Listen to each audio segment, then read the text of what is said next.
Chapter 241. The Devil's Spirit. Great White Shark King recognizes its master. All right, you heir. Tone it down. Taunting people and then acting rude. No wonder you were chased for hundreds of miles, Suran said coolly. You've got a good senior sister who gave you the best booster. Without her, little miss, you wouldn't have lasted 10 nautical miles, he added with a faint smile. Shuyuer blushed and felt a little guilty. Okay, I'm sorry. I did take things too far by luring you out for the test. Truly sorry. As compensation, take this. My personal sub-immortal grade flower, the floating water spirit moon orchid. It should help you, Suran's companion offered, producing a silver-blue orchid from her embrace. It shimmered with moonlight and starlight as it floated toward Xiaobai. Xiaobai, already unsettled by Suran's sudden appearance, felt her emotions twist at the sight of the orchid. You want to give this to me? She asked, incredulous. Yes, although Yiran's Monugentian finger is powerful, I thought that since you're a 100,000-year spirit beast with a strong physique, releasing it from a distance wouldn't harm you much. I misjudged Yiran's dark artifact. This sub-immortal grade item is my apology. Whether my teacher can subdue you or not in the end, it belongs to you. Shuyuer extended the orchid with both hands. Even as a Taoyuan student with respectable cultivation, she felt the sting of parting with such a rare item. Immortal grade flowers weren't handed out freely. To acquire a sub-immortal grade bloom, you had to score high in the annual assessment, and Shuyuer had come in near the bottom in the core disciple evaluation last time. Still, she had chosen to give it. For Xiaobai, the offering was an emotional upheaval of its own. Spirit beasts on Sea God Island rarely saw such treasures. The testers and the godly ranks lived very differently. As a former companion of the sea god, it seemed odd she had only reached 100,000 years, but a deeper, more personal thought pushed forward. Her daughter, Shushu. If Shushu could absorb this flower, her odds of surviving the upcoming 100,000-year heavenly tribulation would improve dramatically. Despite the sudden rush of mixed feelings, Xiaobai accepted the orchid in spirit, resolved to keep Shushu's future in mind. Shuyuer's lips curved. You apologize sincerely, so I won't hold it against you this time. But if there's a next time, even if you brought 10 of these, I wouldn't forgive you. Blesh, Shuyuer stuck out her tongue playfully. All right, Yuer. I'm glad you resolved things proactively, but there's one more matter, Suran said, the wind stirring the peach blossoms around him. He looked at Xiaobai with that same easy confidence, then extended his hand toward her. There was no hostility in his posture, only casual composure and a smile that could charm even a god. Xiaobai found herself strangely affected. Devil Spirit Great White Shark King, Suran continued. You are a spirit beast, but making another sentient being a slave or mount isn't the way of a gentleman. I would prefer to call the relationship friends, partners. Would you be willing to let me or my disciple become one of your trusted partners? Friends, partners? Xiaobai echoed, cautious. Will humans truly treat us as friends? Shuyuer asked, curious. As long as intentions are good, reason is followed, and one is willing to learn, all beneath the four seas can be friends, Suran said. That is something 100,000-year spirit beasts can benefit from. You're handsome, I trust you once, Xiaobai said gravely, fighting the rush of emotions that surged within her. Our clan follows the law of the strong being respected. If you can defeat me, I will gladly become the friend you ask for, Suran said, casual and confident. Very well, then begin, Xiaobai replied. Suran only shrugged, leaning on a brilliant peach blossom branch as he floated midair, looking every bit the dashing immortal. Don't think I'll hold back just because I like your attitude. Giving my all is how I show respect. Xiaobai's body released a tide of dark devil spirit energy. Waves rose and thundered across the surrounding miles, a display of overwhelming force. Instead of countering directly, Suran merely shifted his foot, and from beside him sprang a spirit beast with a crimson-blue hide no more than 2 or 3 meters long. Despite its small size compared to a great white shark, the instant it appeared, the surrounding sea seemed to resist the incoming chaos. Waves faltered, the waters calmed. The strange creature's presence cut through Xiaobai's devil spirit domain like a blade. An ocean auspicious beast? Shuyuer gasped. I've never seen one this big before, she added, surprised. A year ago, the water-repelling golden-eyed beast had barely reached her knee. Now it was almost adult-sized, and its control over the water around it far exceeded the subduing waves technique Shuyer had learned. The water-repelling golden-eyed beast let out a soft cry and circled Suran, visibly attached. Over the past year, Suran had nurtured it carefully with flowers and nutrient solutions, accelerating its cultivation from infancy into adolescence and catalyzing its bloodline talent. It followed him everywhere now, loyal and affectionate. "Be good. Stay back a little. Don't get hurt," Suran said, patting its head. Though rare and auspicious, the creature was not a fighter. It reluctantly moved aside. Suran's peach blossom branch flashed. An intricate spirit ring pattern, 4 black rings and 5 red, shimmered along the branch, and his aura flipped from casual to domineering.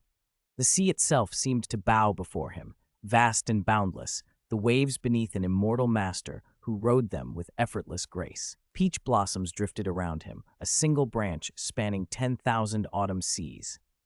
Xiaobai stared. 9 spirit rings glowed on Suran's form, and the pressure from his presence was immediate and absolute. Her battle intent melted away. With a low bow, she surrendered. "Lord Sea God's most favored one," Xiaobai intoned. "Xiaobai is willing to assist you and recognize you as the one she will die for. I will follow you to quell the chaos of the seas and bring peace to this region." "Not master," Suran said lightly. "Partner." Xiaobai blinked, a mixture of hope and reluctance showing in her eyes.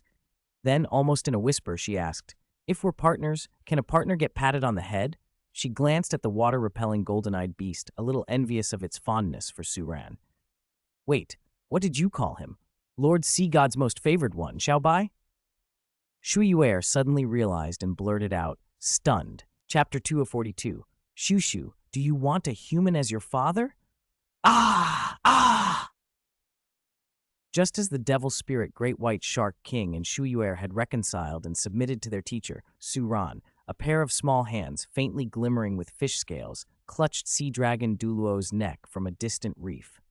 The girl shook him violently, her beautiful face alight with excitement as she let out a piercing shriek. The cry didn't carry far in the ocean and was quickly swallowed by the sound of the waves. Sea dragon Douluo's face flushed from being choked. He punched the sea witch, sending her arcing gracefully through the water before she splashed back down. Splash! A moment later, she swam up from the seabed and whimpered, "Ouch! Big brother sea dragon, why did you hit me?" she demanded. "If I hadn't, you would have choked me to death." Sea dragon Douluo snapped, rubbing at the marks on his neck. "But I was just really excited. He's truly so good-looking, so handsome, so beautiful." The sea witch gushed, her mermaid tail beating the water. The moment the image of that peach blossom youth entered her mind, her whole body flushed with excitement. He looked like he had stepped out of a painting. She had never seen anyone in the sea with such a face and bearing. "Stop! Stop!" Sea Dragon Douluo pressed his temples. "He's handsome, but you don't need to go that far. He's only, a few tenths more handsome than me." He tossed his hair, thinking himself quite the dashing youth in his time. "All right, it looks like these challengers should be fine. The Grand Priestess was right to send us to follow them." "Seventh sister, when that peach blossom expert appeared, did you feel as if a familiar presence watched him for a moment?" Sea Dragon Douluo asked seriously. The sea witch blinked and shook her head. "Did I? I didn't feel anything. My thoughts were entirely on how handsome he was." Sea Dragon sighed and rubbed his forehead. "Of course. Your mind was wrapped up in admiring his transcendent looks. How could you notice anything else, you shallow, ignorant woman? Pathetic. I shouldn't have asked." Sea Dragon Douluo shot her a look of disdain. "Come on, back to Sea God Island. We'll report to the Grand Priestess. Big brother, let's think about this. It's not safe for so many challengers to leave Sea God Island. Why don't you go back and report alone, and I'll stay and keep watching?" The sea witch pleaded, suddenly very dutiful. "No. Do you think I don't know your tricks? If I let you follow them alone, you'd probably rush off and interfere with the assessment," Sea Dragon replied. "Oh, don't worry. I'm not interested in these challengers right now. My professional ethics forbid me from interfering with Lord Sea God's test." "You may say that, but I'm afraid you'll pounce on that peach blossom youth. Come on, hurry and return to Sea God Island with me." Sea Dragon Douluo grabbed the sea witch by her tail and surged toward Sea God Island. The sea witch burst into tears. "Nu, big brother, don't do this to me, please. It's so hard to find true love. Don't break up me and my male god. Wah! Peach Blossom male god, I'll come find you again." At Sea God Island's Sea God Hall, after listening to Sea Dragon Douluo's report and glancing at the distraught sea witch, Grand Priestess Poseidon, holding the scepter of the ocean, looked up at the distant blue sea in surprise. "Sea Dragon, your instantaneous perception wasn't wrong. That attention was likely Lord Sea God's will focusing on him. In fact, when Seahorse Douluo communicated Lord Sea God's assessment to them, I suspected Lord Sea God might be observing a potential successor. That would explain why the ranks of 3 of the top challengers fluctuated, though I couldn't confirm it at the time. If someone draws Lord Sea God's attention upon first entering the sea, there are only 2 possibilities. He's either a major threat to Sea God Island, an existence that could destroy the ocean, or Lord Sea God has very high expectations for him and regards him as a candidate for succession. Grand Priestess, do you mean he could be the hidden legacy of God chosen by Lord Sea God? Sea Dragon Douluo asked in astonishment. Poseidon nodded slowly, then looked back toward the reef. By the way, you said he was extremely handsome, and that Xiaobai submitted to him without him even making a move? He really is rare in beauty, but we only saw him from afar and didn't dare approach. His strength is formidable. If we had gotten closer, we would have been easily detected. The sea witch couldn't help but butt in. Grand Priestess, Big Brother Sea Dragon is just jealous. He's not merely rare, he's the most handsome man in the entire ocean for tens of thousands of years, past and future. One look at him and my life feels fulfilled. If I could be with him, I'd give up all my power and authority. Grand Priestess, let's go see him together. He won't disappoint. Hey, Seventh Sister, don't be ridiculous. Do you really think the Grand Priestess is as vulgar as you? Sea Dragon Douluo snapped. Poseidon said nothing, but her expression made her disbelief clear. Regardless, since Lord Sea God may be paying attention to him, it at least means events are unfolding within Lord Sea God's plan. We must wait for his instructions. Devil's Spirit Great White Shark Habitat. Xiaobai returned happily to her reef, where hundreds of Devil's Spirit Great White Sharks lived. As their king, her den lay at the center of the dazzling coral formation. Nestled inside the reef was another Devil's Spirit Great White Shark, nearly 20 meters long with 70,000 years of cultivation. She was a bit more slender and graceful than the king. On seeing the returning queen, this slightly smaller shark swam over joyfully. "Mom," she communicated with the clan's sound waves. "Shushu, open your mouth," Xiaobai instructed. The 70,000-year-old shark was none other than Xiaobai's daughter, Bai Shushu, who, tens of thousands of years later, would become the heroine of Douluo Dalu. Shushu obediently opened her mouth. Xiaobai gently spat out an orchid shimmering with tiny motes of light and placed it in Shushu's mouth. "Shushu, this plant will help your growth. You must digest it calmly. Mom will lead our strongest sharks to drive out the evil demon Orca clan. During that time, you must manage the clan and keep the peace in my stead. Understand? Please be careful, Mom. Come back safely." "Don't worry, this time is different. I found a very powerful helper." As Xiaobai swam toward the reef's edge, she paused and turned back. "Oh, by the way, Shushu, if I found you a human father, would you be willing to accept him?" Shushu's shark head went blank for a moment, stunned. "Do humans also like sharks?" she seemed to ask with wide eyes. Chapter 243. Teacher Su, I am ready. Please enter my private area. Is everyone ready? The evil spirit Orca clan is the strongest race in the West Sea after the deep-sea demon whale. They are bloodthirsty and brutal.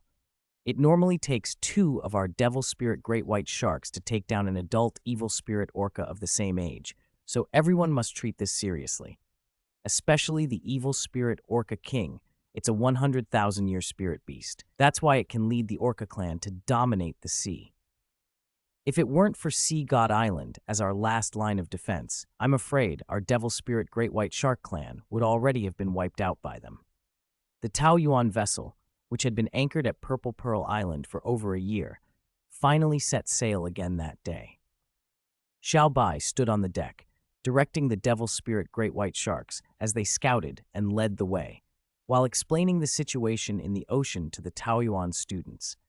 On a high point of the island, the people of Purple Pearl waved the Purple Pearl pirate gang's flag toward the Taoyuan vessel and shouted out to the departing ship, "Teacher, come back often.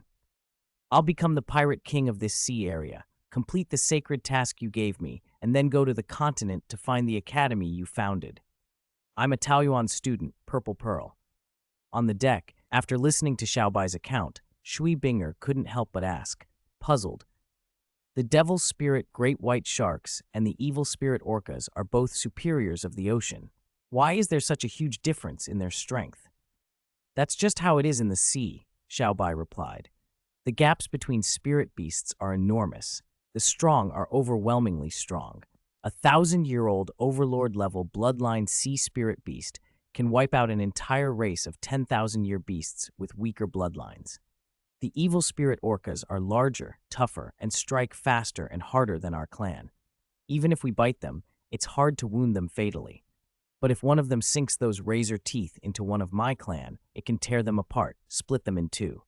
So every time our two races clash, our great whites suffer far heavier losses." Xiaobai stared out at the distant sea, her voice heavy with sorrow. Over tens of thousands of years, she had watched too many of her kin die. This is going to be a tough battle. "Not just tough," Suran said from the top cabin when she looked up toward him. "Since your objective is to hunt down the evil spirit Orca King, the fight will be even fiercer than our past holy wars. The Orca King won't go quietly. We could die." Xiaobai's expression turned solemn. She looked up at Suran with a steadiness that belied her fear. "Teacher Su, I trust you. That's why I agreed to cooperate on this mission. If we fail, please look after the old and the young left in my clan. Shushu is innocent. She may not be able to accept the news of my death. A teacher is like a father. If I die on this mission, will you put aside any prejudice against spirit beasts and take Shushu as your disciple? Teach her to be independent and strong." Suran, still tinkering with his fishing rod and line in the cabin, only answered with a single word, "All right." No one knows a daughter like her mother. Xiaobai's plea would prove prophetic tens of thousands of years later. In the original timeline, even after Sea God rose to godhood and Tang San became a god, the devil spirit Great White Shark clan could not escape their fate. They never rose to be the preeminent sea overlord and were eventually annihilated by the deep-sea demon whale clan. Xiaobai's daughter, Bai Shushu, reportedly suffered intermittent amnesia from overwhelming grief after her mother's death. Suran would not bargain with Xiaobai. In truth, he had no intention of letting her die. He planned to help her clan evolve into true overlords, surpassing the evil spirit orcas and the deep-sea demon whales. In his mind, he had already mapped an evolution path. Devil spirit great white shark, abyssal demon dragon shark, abyssal ice demon dragon. The sea where the evil spirit Orca King now resides used to be our devil spirit territory, right by the demon whale sea area. Our holy war is really a reclamation of what was taken from us. But under the Orca's rule, that sea has become forbidden. All the sea spirit beasts there are food or slaves. It's a tragedy. "Stop here. Any closer, and we'll alert the Orca swarms," one of the scouts warned as the Taoyuan vessel reached the edge of a darkened sea. The devil spirit great white sharks circled the ship, cautious and unwilling to rush in blindly. "Teacher, we've finalized our plan," Shui Binger said. "There are no restrictions on nether artifacts for this operation. Sister Yuran has prepared a yin invisibility cloak and a turtle breath pearl for each of us. We plan to send Xiao Bai, who can take human form, in first to scout and infiltrate. Then, when the time is right, we'll disrupt the Orca formation and have the devil spirit great whites launch a surprise attack amid the chaos." "A good plan, but be careful," Suran cautioned, holding his golden fishing rod. "The invisibility cloaks Yuran made still have flaws. They work on land, but seawater corrodes them. They begin to reveal themselves after about an hour." He paused, then smiled faintly. "Here's another idea. I have 3 boxes of precious bait. Among you 9 students, pick the best swimmers to scatter the bait around the evil spirit Orca King and guide it toward the border of the demon whale sea area. I'll ride on Xiao Bai's true form and wait there. The moment the Orca King takes the bait, I'll send a signal. Then the rest of you can attack the leaderless Orca swarm together with the Devil Spirit Great Whites. 3 boxes radiating a strong life aura were passed to Shuiyuer, Meng Yuran, and the others. Following Su Ran's improved plan, they chose Shuiyuer, Yu Hairo, and Gu Qingbo, the fastest swimmers, to spread the bait, with Meng Yuran and Shen Luyu watching and relaying information. Shui Binger, Du Guyan, Shui Wu, and Chu Ruoshui would wait for Su Ran's signal and then coordinate the Devil Spirit Great White Group's assault. With everything arranged, Shuiyuer winked at Su Ran. Her slender jade legs shifted into a dolphin's tail. Holding the underwater map Xiaobai had given them, she led her teammates down into the deep. Xiaobai's cheeks flushed. She slipped into the water beside the ship and, bashful but resolute, murmured, "Teacher Su, I'm ready. Please enter my private area. It's only for you." A faint light flickered on the head of the Devil Spirit Great White Shark King. A white shark-shaped blade extended there, and a carved depression opened farther back, forming a throne shaped like a shark. It was clearly a throne meant for a rider. Su Ran's figure drifted down and took his place on the throne. As he settled, Xiaobai couldn't help but utter a soft cry, an odd mix of relief and apprehension. Su Ran's expression darkened for a moment before he scoffed in mock exasperation. "Xiaobai, could you choose your words more carefully? No need for coy innuendo. Just tell me when to start." Chapter 244, Fishing for the Evil Spirit Orca King.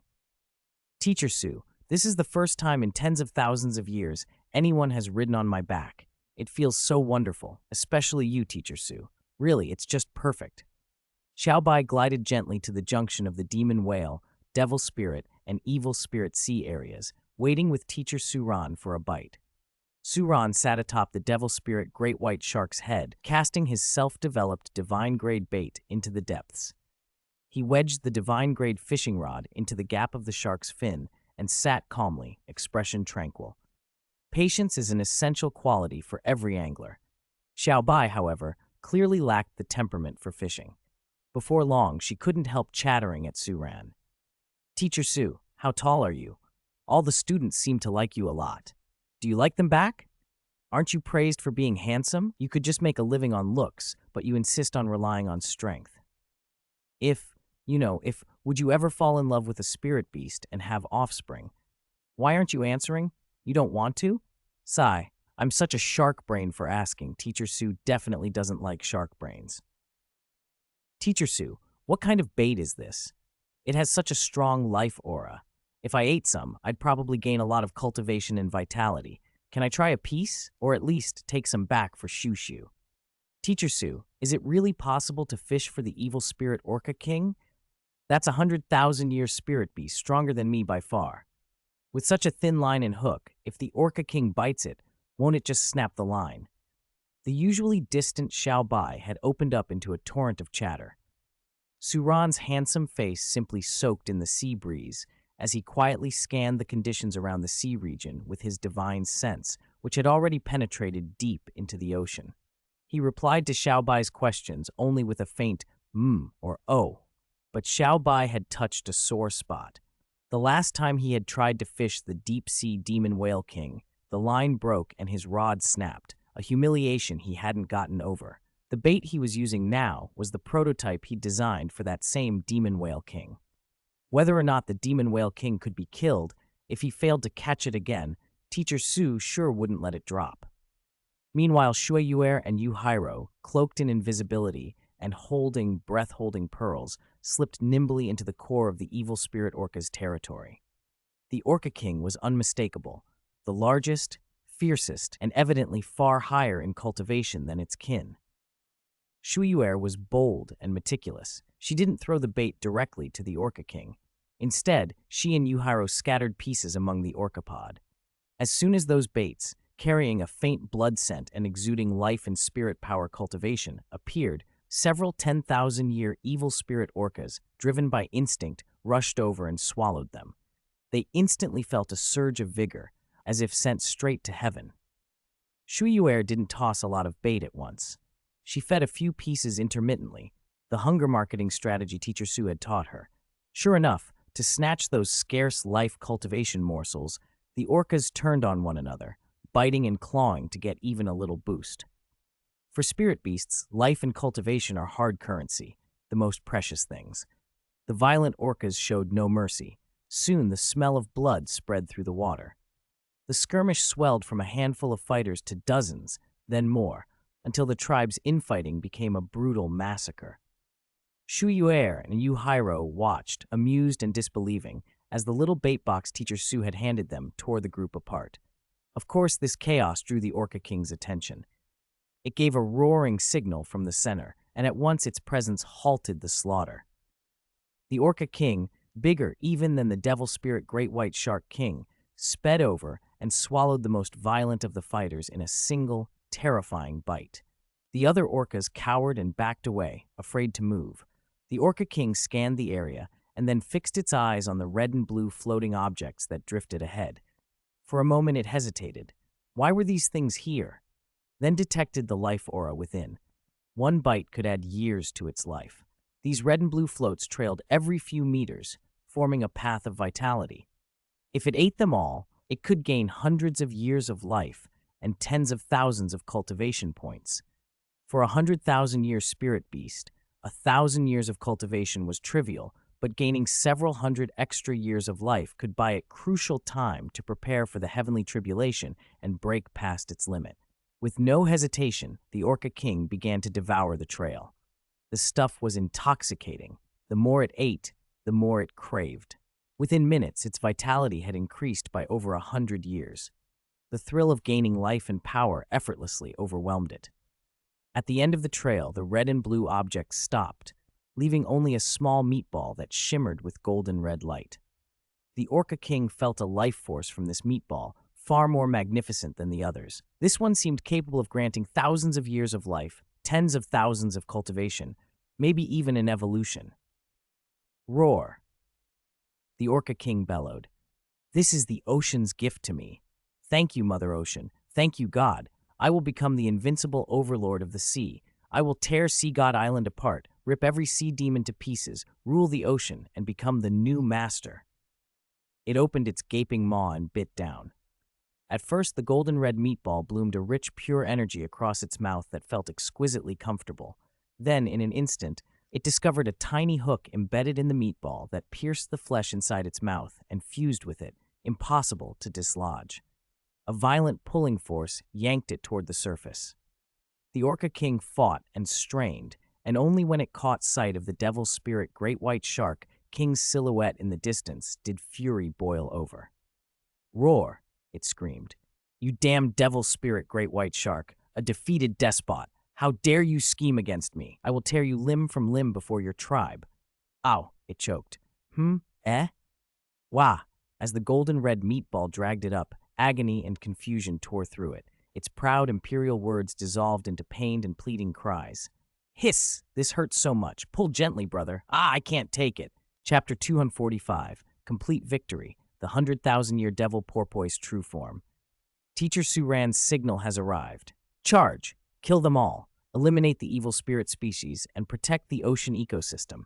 As Suran cast his line and waited for the evil spirit Orca King, Shuaibinger, Duguyan, and the others received his signal and ordered the Devil Spirit Great White Sharks into a single-file formation, surging straight toward the evil spirit Orca pack. Shuayuer and Meng Yaran, who had finished setting out the bait, reached the battlefield as well, waving banners imbued with the aura of the Devil Spirit Great White Shark King and joining the hunt. The bait Shuayuer and her companions had scattered earlier had already sown chaos and infighting among the evil spirit orcas. Though intimidated by their king, many of the smaller orcas were still clustered around scraps of bait. The moment the Orca King left, they began fighting over it again. Facing a sudden, well-commanded charge from the Devil Spirit Great White Sharks, the evil spirit orcas lost formation and collapsed into disorganized individual skirmishes. Xiao Bai had been right. The evil spirit orcas were individually stronger than the Devil Spirit Great White Sharks. Even in disarray, some older orcas managed to exchange devastating blows. Relying on greater size and bulk, many Devil Spirit Great White Sharks were severely wounded. A number of them had tail fins bitten off and lost mobility. It was the Taoyuan students who turned the tide. Shui Binger and Shui Wu executed a dual extreme ice dance, whipping the tides into compact ice stones to block counterattacks and control enemy movement. Shui Yuer, Shen Liuyu, Yu Hairo, Gu Qingbo, and the others coordinated tightly with that ice control, weaving through the pack to support the sharks. Du Guyan kept to the oldest, strongest orcas, her calamity poison too potent to spray recklessly. She injected it directly into wounds whenever an opening presented itself. One over 40,000-year-old orca foamed at the mouth and flipped belly up after Du Guyan's attack. Meng Yiran used her hidden weapons talent, slipping among dark rocks and coral crevices on the seabed. From concealment, she launched netherworld ghost shuttles and King of Hell needles in synchronized volleys. Some orcas were pierced through the skull and soul by a single needle, feeling only a chill before darkness took them. 10,000-year spirit rings winked out one after another as those orcas died and their spirit rings dimmed. Soon the scent of blood filled the area. The water ran red with the blood of the evil spirit orcas, a grim memorial to the devil spirit great white sharks and other sea spirit beasts that had been massacred by the orca tribe in the past. Teacher Suran, any further orders? Shui Yuer called telepathically. When the dust settled, the tally read 17 devil spirit great white sharks dead and 90 wounded. On the opposing side, 168 evil spirit orcas were slain. 43 were injured and retreated. As the saying went, when a whale falls, everything benefits. Many of the devil spirit great white sharks grew stronger after devouring the orcas, and the carcasses would attract other sea spirit beasts to feed, promising a more balanced, richer ecology sooner rather than later. Their bodies still stained with orca blood, Shui Yuer, Yu Hairo, and Gu Qingbo hurried to where Suran stood, fishing on a calm patch of sea. Suran waited on the surface, the water gently rippling around him. Shuyur wiped her face with a small stream of water and said, "I see, you called us here not to wipe the species clean, but to plan a final purge of the evil spirit orcas." "No, don't exterminate my people," a huge, weak voice pleaded. The fishing rod in Suran's hand trembled. A massive evil spirit orca head broke the surface, its eyes pleading. "Evil spirit orca king?" Shuyur exclaimed. "Yes, it is I," the orca king muttered, clearly near exhaustion. "You and your tribe slaughter other sea spirit beasts at will," Shuyur snapped. "You treat them like food and take pleasure in killing. You attack ships and sea spirit masters too. If not you, then who should be exterminated?" "It's the law of the jungle and the sea," the orca king said defensively. "We are carnivorous spirit beasts. Hunting others is survival. If they're going to be eaten anyway, why not entertain us before they die? As for sea spirit masters, they worship the sea god and think they own the ocean. They try to control the sea and bind spirit beasts. Those who side with Sea God Island, those traitors among the spirit beasts, they deserve to die. My ambition as their king is what spirit beasts should aspire to. I will become the overlord of the sea, devour others to strengthen myself, and one day overturn Sea God Island so their faith will die." There was a cold, fanatical conviction in the Orca King's words. Suran's fishing rod was a divine-grade artifact that suppressed sea spirit beasts and devoured their chi. Right now the king was weak, but his rhetoric still carried a savage righteousness. The girls around Suran bristled. "Wow," one breathed. "He actually wants to overthrow Sea God Island." "It's no surprise the sea god moved against him," Shuyur said darkly. "From his point of view, his actions make sense, but that doesn't make them right. Strength doesn't grant license to act without responsibility. True power can establish order and protect the weak." Suran spoke slowly. "Besides, by your own law of the jungle, if another tribe becomes stronger than yours, they have the right to exterminate you. If the devil spirit great white sharks now lead and are stronger, then by your logic they may wipe you out, and you must accept it." The Orca King fell silent. Hearing their teacher calmly lecture a 100,000-year ferocious spirit beast left Shuyuer and the others gleaming with satisfaction. Even if being lectured by Suran stung, seeing him school their enemy was a rare pleasure. The Orca King bowed his massive head. "If you exterminate my tribe, can you spare me? I'll return and spawn a new tribe." Suran's expression didn't change. We aren't going to chase every last orca across the sea, he said. I brought you here because your spirit power ranks are close to rank 70, and you need a 7th spirit ring. The Orca King is a suitable host for a water-type enhanced true body, something even a god-bestowed spirit ring can't condense for you. I'm offering you 2 choices. He outlined them plainly. First, you may choose a host among these orcas with the greatest potential, the one you think could one day become a god. I'll attach a water-type enhanced true body to that host. If they rise to godhood someday, they may give you a chance of revival. Second, you fight them to near death and let them hunt you. Whoever lands the final blow takes the true body. But if they become gods later, they won't be inclined to revive you. The Orca King swallowed seawater as if trying to steady his voice. Can I choose neither? He asked faintly. You could sacrifice yourself, Suran said. You might have an even better chance of becoming a god that way. Suran's 9 spirit rings thrummed like a gathering storm, ready to deliver the decision. The Orca King, trembling, blurted out, I choose! I choose! Chapter 246, Lord Sea God's trial descends, and the target is actually Teacher Suran? Tides rose and fell. On the deck of the peach garden, Shui Yuer slowly opened her eyes. She had been the one ultimately chosen by the evil spirit Orca King. The 7th spirit ring that appeared around her was a vivid, almost glowing red, startling to behold. 7th spirit ability, demonic true body, increases the release frequency and speed of all spirit abilities by 300%, greatly enhances the power and effects of all spirit abilities, significantly boosts all attributes. True body enchantment can infuse 100,000 years of cultivation into another spirit ring to strengthen its power and effects. After using true body enchantment, the true body state will completely dissipate after 10 seconds. True body enchantment cannot be used again until sufficient true body spirit power is recovered. Boom! Shui Yuer's tidal return surged, cleaving a path hundreds or even thousands of meters long through the ocean. Its force was already comparable to a 70,000-year strong attack spirit ability, magnified to a terrifying degree. Feeling the changes flooding her body, Shui Yuer was as shocked as anyone. So this was the strength of a 100,000-year spirit ring. All of her spirit abilities had been greatly empowered. Amid her astonishment, a huge dark red spirit bone materialized in her hand. It was translucent like amber, with a dark red liquid that seemed to flow inside. It didn't cast light outward. Instead, it absorbed the surrounding glow. From what would be the leg to the ankle, it didn't look like a human foot at all, but more like an orca's fluke. It was the left leg bone of the 100,000-year evil spirit Orca King. Ruo Shui, Qingbo, though the evil spirit Orca King's spirit ring was sacrificed to me, we sisters share our fortune. This left leg bone of the Orca King is for the 2 of you to absorb. Shui Yuer offered the 100,000-year spirit bone of her own accord. Everyone was stunned.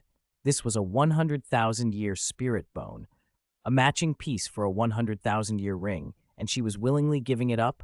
Gu Qingbo and Chu Ruoshui felt the temptation keenly, but after swallowing hard, they both shook their heads. A true gentleman doesn't take what fate has chosen for another, Gu Qingbo said. This bone is meant for you. Only you can unlock its greatest power. Yuer, don't feel guilty for us. If the Orca King chose you, it just means we still have room to improve. Besides, Chu Ruoshui added, our spirit power is about to break into level 70. We'll have options for God-bestowed spirit rings. If you gave us this bone, our spirit power might surpass yours. Yuer, you should absorb it, Gu Qingbo teased. With that bone, you might finally reach your little dream of surpassing senior sister Binger. Didn't you always talk about that at the academy? Why give up now that the chance is right here? Their playful ribbing knocked most of Shui Yuer's worries away. She pursed her lips, a little embarrassed. Receiving 2 100,000-year treasures in succession did make her blush. All right, junior sister Yuer, take it yourself, Gu Qingbo went on. I've collected a few spirit bones for the other junior sisters too. The orca has a good drop rate for spirit bones, someone else observed. At that moment, Meng Yiran, who hadn't been seen until now, finally appeared on the peach garden. While the other junior sisters were already cleaned up, she was still splattered with seawater and blood. She walked to the center of the deck and produced 8 spirit bones from her spirit tool, almost all over 10,000 years old, and 4 of them over 50,000. Shui Binger, Shui Wu, and Chu Roshui stared. Senior Sister Yiran, where did you get so many spirit bones? No wonder we couldn't find her, someone else said. She was in the demonic soul sea, digging for bones. Of course, so many 10,000-year orcas drop bones. We almost missed out. Senior Sister Yiran is so thorough. Meng Yiran spread the bones on the deck, then took a 50,000-year skull bone for herself. Come on, everyone, don't be shy. This is our shared reward from the trial. Pick whichever part you lack. First come, first served. Your senior sister Yiran won't be polite about it. Her words eased the atmosphere. The others began picking bones comfortably. Ding! Disciple Shuyer has absorbed the 100,000-year evil spirit Orca King's spirit ring and spirit bone. Her spirit power has broken through to level 77. The host is granted synchronized access to the evil spirit Orca King's abilities. All spirit ring and spirit bone lifespans are increased by 10,000 years. Spirit power increased by 0.1 levels. Disciples Shui Binger, Duguyan, Meng Yiran, Shui Wu, Yu Hairo, Chu Ruoshui, Gu Qingbo, and Shen Luyu have absorbed evil spirit Orca spirit bones. The host is granted an increase of 5,000 years to all spirit bone lifespans and a slight increase in spirit power. 9 disciples have passed Lord Sea God's 3rd trial. The host is rewarded with a 0.1 level increase in spirit power and a 5% increase in all attributes. Teacher Su Ran heard the system's reward notification as well. His strength rose a little. No sooner had the disciples absorbed the orca bones than a sea blue and crimson light bloomed almost simultaneously from Shui Binger, Shui Yuer, and the other 9 Taoyuan students.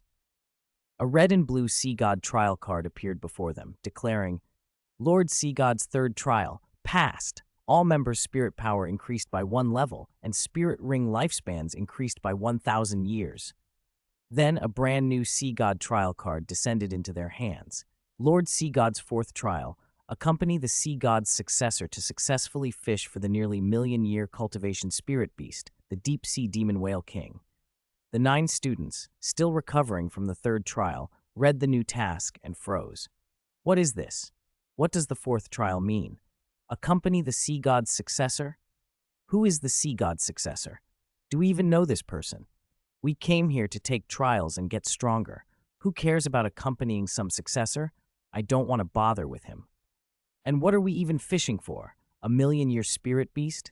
A million years? Shui Yuer and Shen Luyu stared at the card, utterly dumbfounded. They read it again to be sure. A million-year spirit beast, the deep-sea demon whale king? Who could possibly fish up something that ancient? Their teacher had only fished up a 100,000-year beast. Was there someone even stronger involved? Even Xiao Bai was confused. Lord Sea God, when did he choose a successor? Why don't I know? At that moment, the sea around them stopped being placid.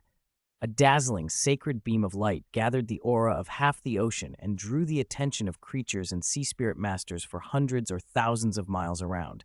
It descended directly on the peach garden. At the center of that radiance stood their teacher, Su Ran. Su Ran, seated atop the peach garden, slowly rose to his feet and gazed toward the source of the light. Finally, he murmured, it has come. Chapter 247. Lord Sea God Poseidon tries to lure Su Ran into succession. Grand Priest, look. Such intense Sea God's light. The Sea God's light on Sea God Island is moving toward the Demon Whale Sea. That is the will of the Sea God. On Sea God Island, the 7 guardian holy pillars around the island flared at once with blue-gold radiance. The Sea God's light that bathed Sea God Hall reacted violently, surging as if responding to a single command. The Sea Dragon, the Sea Horse, the Sea Witch, and the other guardians felt the sweep of divine energy and stared in disbelief. None of them had ever witnessed anything like it. The Grand Priest trembled, her deep crimson blue eyes reflecting the light. He has appeared, she whispered. The one I have been waiting for has finally appeared. Has the Lord Sea God finally made his choice? Another voice asked. This matches the content of the Taoyuan students' 4th Sea God trial. They must have passed the 3rd trial, the Grand Priest murmured. Before her, a screen formed from Sea God's light. showing the exact same fourth trial sequence. Shui Binger, Shui Yuer, and the other Taoyuan students had just faced. As Grand Priest of Sea God Island, she had access to the island's records and real-time updates of the examinee's progress. Seeing the trial's image and the accompanying scene of fishing for the deep-sea demon whale king, she put the pieces together with a new, dawning realization. Is the one chosen by the sea god really their teacher? Someone breathed. The sea witch leaned forward eagerly. Their teacher? That peerless young man? Lord Sea God chose him? Lord Sea God has excellent taste. Grand Priest, do you mean the legendary Sea God 9 trials is being invoked? Another guardian asked. No, this isn't a trial so much as direct recognition, the Grand Priest answered. I can't tell yet what will happen next. I can't perceive the content of the Sea God 9 trials. She stared out over the distant sea, toward the place where the sea god's will had descended. For the sea god's will to descend personally for someone who has never set foot on Sea God Island, I've never seen anything like it since the island's founding. How outstanding must this person be? Even the normally giddy sea witch, who had become a doting fan at the mere mention of the so-called immortal young man, felt a genuine curiosity prick at her heart. That light, it enveloped teacher, one of the Taoyuan students on the peach garden said in astonishment. What is happening? Did the sea god truly take a liking to our teacher? Another replied. Our spirit rings, they're being bestowed by a god. Who is helping us condense god-bestowed spirit rings? Others called in bewilderment. Sea god. I feel Lord Sea God's will. Xiaobai greets the sea god. Xiaobai bowed instantly when the sea god's power brushed the peach garden. The 9 disciples were stunned. Several, Gu Qingbo, Chu Ruoshui, Shen Luyu, and the others whose spirit power hovered near level 70, were wrapped in a blue light. A heaven-defying power was granting them their 7th spirit ring. With their present strength and physique, each of them could now attain a 100,000-year true body. Suran stood in the center of the light, bathed in the most sacred blue-gold radiance. Slowly he rose. Tracing the beam upward, he saw a middle-aged man in a white gold robe, wearing a crown inset with a gem shaped like a trident. His face was ancient and majestic. He regarded Suran with clear appreciation. It seems you felt me watching you, the man said. Child, you are excellent. Suran's voice was coldly calm. The first time I fished for the deep-sea demon whale king, I sensed an invisible pair of eyes on me. At first I thought it was the demon whale king itself, but that presence was too diffuse, as if it came from the whole ocean. Only the sea god could do that. The Lord of the Sea smiled. You are perceptive, worthy of the teacher who could raise so many disciples with the potential to become gods. Let me introduce myself properly. I am Lord Sea God Poseidon. It was I who once departed the ruins of Sea God Island. I have chosen you as successor to my godhood. Will you accept the sea god's position? Poseidon extended a large, heavy hand toward Suran, his expression full of confident expectation. Accept it, child, his eyes seemed to say. With your potential, you would make the sea god's position flourish. Then I could finally abandon that tedious god realm and seek my own freedom. Suran shook his head calmly. I am not willing. Poseidon's brow creased in surprise. Why? A god's position gives power far beyond a spirit master, he began, eager to persuade. You should know your disciples' spirit rings have already been upgraded by over 1,000 years. Now even the weakest of them bears a purple ring. That is the power of a god.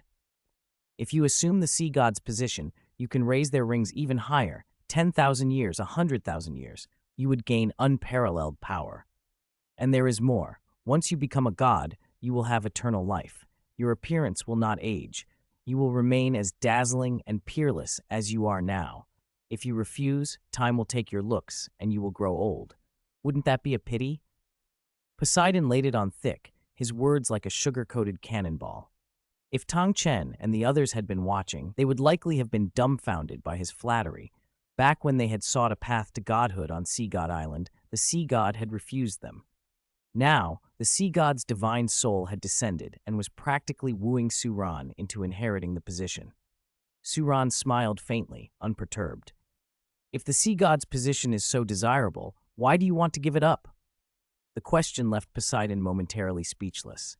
And besides, Suran added calmly, My spirit is a peach blossom branch, a plant-type spirit.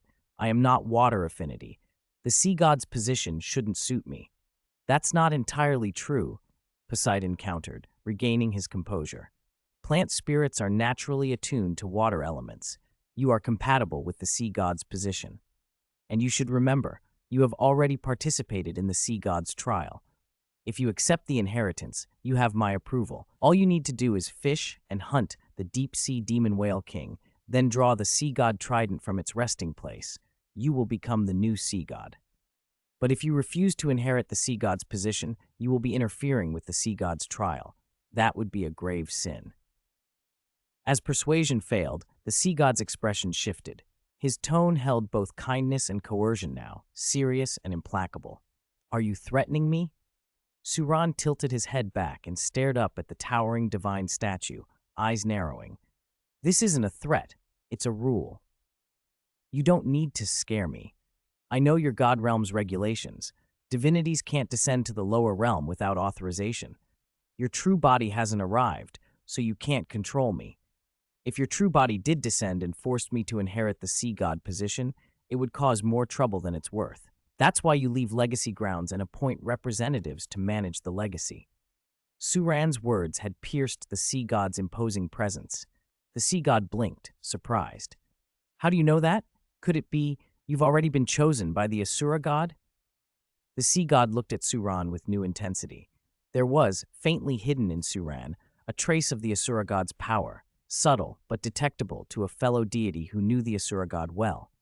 That was why he had been so eager to personally send his divine will to urge Suran to accept the sea god position. If he hesitated and the Asura god himself made a move, it would be troublesome.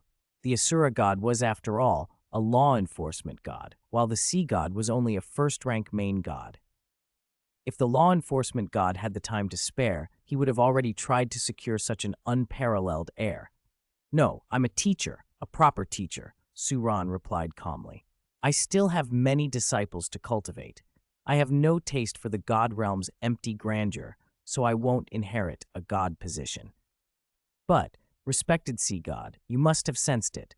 Among my disciples are girls who would be very suitable to inherit your position. They have already benefited from your favor. If any of them willingly accept your mantle, I will not stop them. You want freedom, to leave the god realm and travel. Isn't choosing your own successor another way to achieve that? At the very least, that young man currently undergoing tidal body refinement in the raging wave desperate situation. If you are willing to cultivate him, he could be used, even if reluctantly. The sea god's mouth twitched at the mention of Tang San in the raging wave desperate situation. That trash isn't even as fierce as those girls of yours, he sniffed, punctuating his contempt with a string of haughty sneezes. Bound to the deep-sea silver pillar, Tang San sneezed several times as well, a sensation like being cursed at prickling along his spine as he watched the surging waves. He felt a long, helpless sadness. Heaven and earth, how long must I endure this? A genius of the Tang sect, a dual spirit user with innate full spirit power, soaking in seawater every day. You say your origin is complicated, the sea god continued, eyes narrowed at Suran. Only divinities could know such things. Since you're not an inheritor of the Asura god, I can't tell where you obtained this information. Never mind where you learned it, but there is one thing you should be interested in. The sea god's tone shifted. He hadn't expected someone from the lower realm to refuse a god position outright. If Suran were forced into it, it would break protocol and be undignified. Then, between the sea god's giant palms, a faint peach blossom-shaped light appeared, flashing red. Seeing it unsettled Suran. It was the emergency contact signal he had left at Taoyuan Academy as a last resort. No matter how far he was, it could lock on to his peach blossom origin and establish a brief communication. He had ordered it to be used only in the direst emergencies, when a disciple's life was at stake or their future was ruined. For that red signal to appear now meant the Academy had probably encountered grave trouble. Suran's expression darkened. You intercepted my signal? Do you know what this means? If this delay causes harm to my students, even you, as sea god, will pay. Suran's aura snapped from detached immortal calm to sharp killing intent. So you really do care for these students? the sea god said, relieved and amused. You'd even risk offending a divinity for them. The tides behind me push the waves ahead. You misunderstand. While watching you, I detected an aura similar to your signal and intercepted it from the outer sea.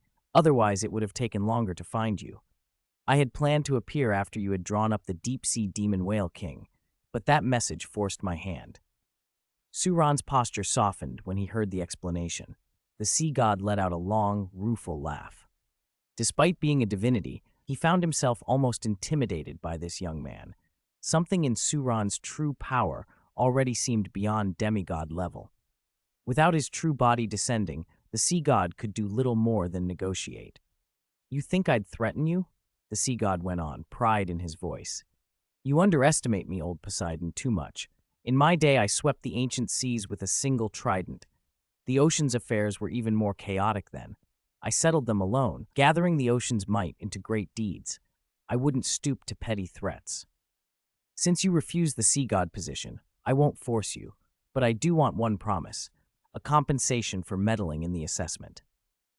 There is one thing you said right. The god realm is dreadfully boring. I myself long to run away, but succession isn't something to be taken lightly. I cannot have a successor so incompetent that when they reach the god realm, everyone mocks me. Where would an old man put his face? So I ask this. Promise me you will wholeheartedly cultivate Duguyan, Shueyuer, and Shuebinger, train them to their fullest potential so they can meet the standards to inherit the sea god position. Will you do that? Suran regarded the sea god a moment, then inclined his head. I promise. Even if you hadn't asked, I'd still do my best. Those three are capable of lifting the sea god trident on their own. Good. The sea god's relief was palpable. The blue-gold radiance around him ebbed, and his figure began to fade. The red peach blossom light drifted into Suran's hand. On the ship's deck below, Churuoshui, Gu Qingbo, and Shen Liuyu had just finished condensing their 100,000-year spirit rings and were still basking in the joy of achievement. Seeing Teacher Su step out of the blue-gold light, they smiled and asked, Teacher, what happened just now? Teacher Su, was that aura the Lord Sea God communicating with you? Xiaobai piped up excitedly. Teacher Su really was extraordinary. The Lord Sea God had personally manifested. Suran's face, however, had gone solemn. He held the glowing red peach blossom in his palm. The light blossomed wider, and the emergency message streamed through in frantic, familiar voices. Senior brother Wang Sheng, senior sister Zhu Qing, senior sister Yao Zi, the three of them pleading. The disciples' expressions fell like stone as the message played out. Teacher, the imperial family has united in condemnation. The academy is under attack. Return immediately. Chapter 249. Tang Hao's failed attempt to steal the grass, stoking the fire for Grandmaster Yu Xiaogang. 6 months ago. Under a star-studded sky at Taoyuan Academy, a man in black leaped through the air. It took him hours to bypass the peach blossom formations before he landed at the edge of the flower garden. He crept between bioluminescent blooms, searching desperately for his prize, but it wasn't where it should have been. A rough voice growled from the shadows. Where's my grass? Where is it? I've waited 2 years for you. You finally showed up. It seems we've got a flower thief. A man in cyan and white stepped out from behind the wooden house. It was Dugu Bo, Taoyuan Academy's protector elder. Tang Hao spun around and saw the poisoned duo standing in the dark. Rumors had said he'd suffered a poisonous backlash. Instead, he looked vigorous, younger than his reputation suggested, erect and imposing. Dugu Bo, Tang Hao demanded, where did you put the blue-silver grass that was planted here? Having returned from the West Sea and knowing Suran was away, Tang Hao felt bold. In his estimation, Dugu Bo was only ranked 91 or 92. Dugu Bo's eyes narrowed. He remembered the special blue-silver grass Dean Su had entrusted to him. Could this intruder be the man who planted it? He snorted. What business is that of yours? Once planted on Peach Garden land, it belongs to the Academy. Why should it concern you? You're trespassing on Academy grounds, attempting theft, taking valuable flora. According to the law, that's at least 3 years in prison. Surrender, or I'll detain you. Tang Hao's voice turned insolent. You've got nerve. I didn't think even a little snake like you would dare speak to me this way. Maybe my clear sky hammer has been idle too long. You all seem to have forgotten what it can do. If you hand over the blue-silver grass now, I'll leave. If not, you'll regret it." A heavy, clear sky hammer materialized in Tang Hao's hand. His 9 spirit rings flickered. Dugu Bo only sneered and revealed his own 9 spirit rings. "You'll be the one who regrets it," Dugu Bo said. "A rank 95 super Douluo," Tang Hao muttered. "No wonder you're so bold, but 10 years ago, I was already capable of suppressing lesser things at rank 95. That night, 2 super Douluo clashed in the back mountains of Taoyuan Academy. By the time Mu Yunju, Wang Sheng, and Hu Lina arrived, only Dugu Bo remained, meditating where the fight had been. The surrounding plants had either withered under the poison or been smashed to pieces by the hammer's destructive force. 100 miles away, in a small town on the outskirts, Tang Hao fled in tatters. His right arm was purple and rotten. He had plunged into a pool to ease the pain, but his body was badly poisoned. How did Dugu Bo get so strong? Tang Hao groaned. "A poison user, and he can resist my clear sky hammer's hits. His spirit rings and poison beads, those things corroded my body even through the hammer. If I hadn't managed to stop, I'd have been poisoned to death." The poison was so corrosive the stream Tang Hao had soaked in turned purplish black overnight. All the fish, shrimp, and turtles died.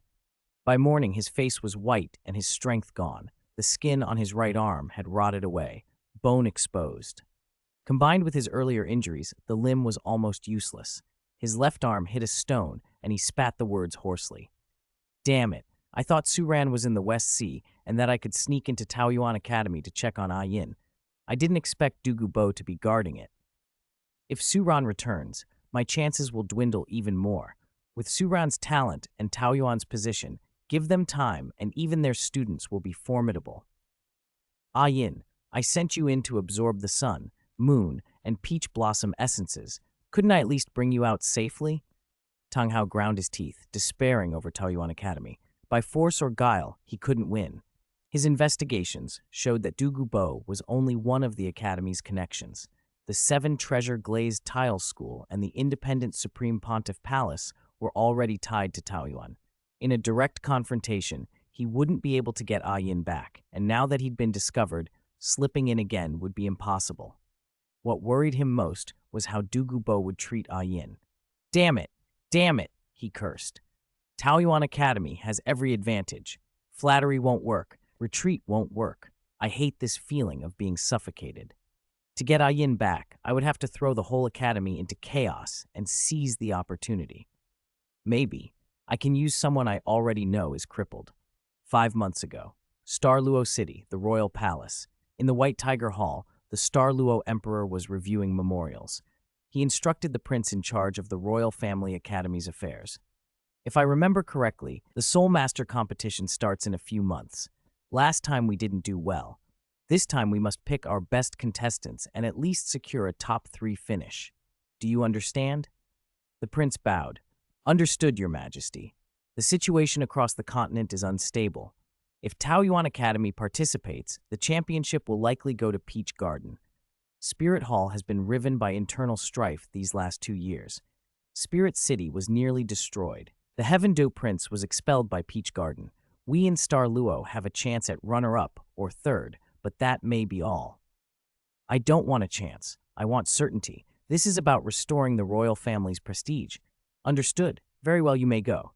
The prince and his aides withdrew. The emperor's face darkened. He slammed his palm on the table.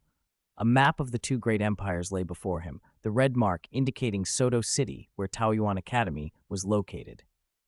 "Taoyuan Academy, Zhu Zhuqing. If not for you, why would I be so anxious? The humiliation you brought my Star Luo royal family, I will make you pay for it." "You won't live to see that day," a voice said behind the curtain. Tang Hao stood there in a black robe, one arm hidden beneath it.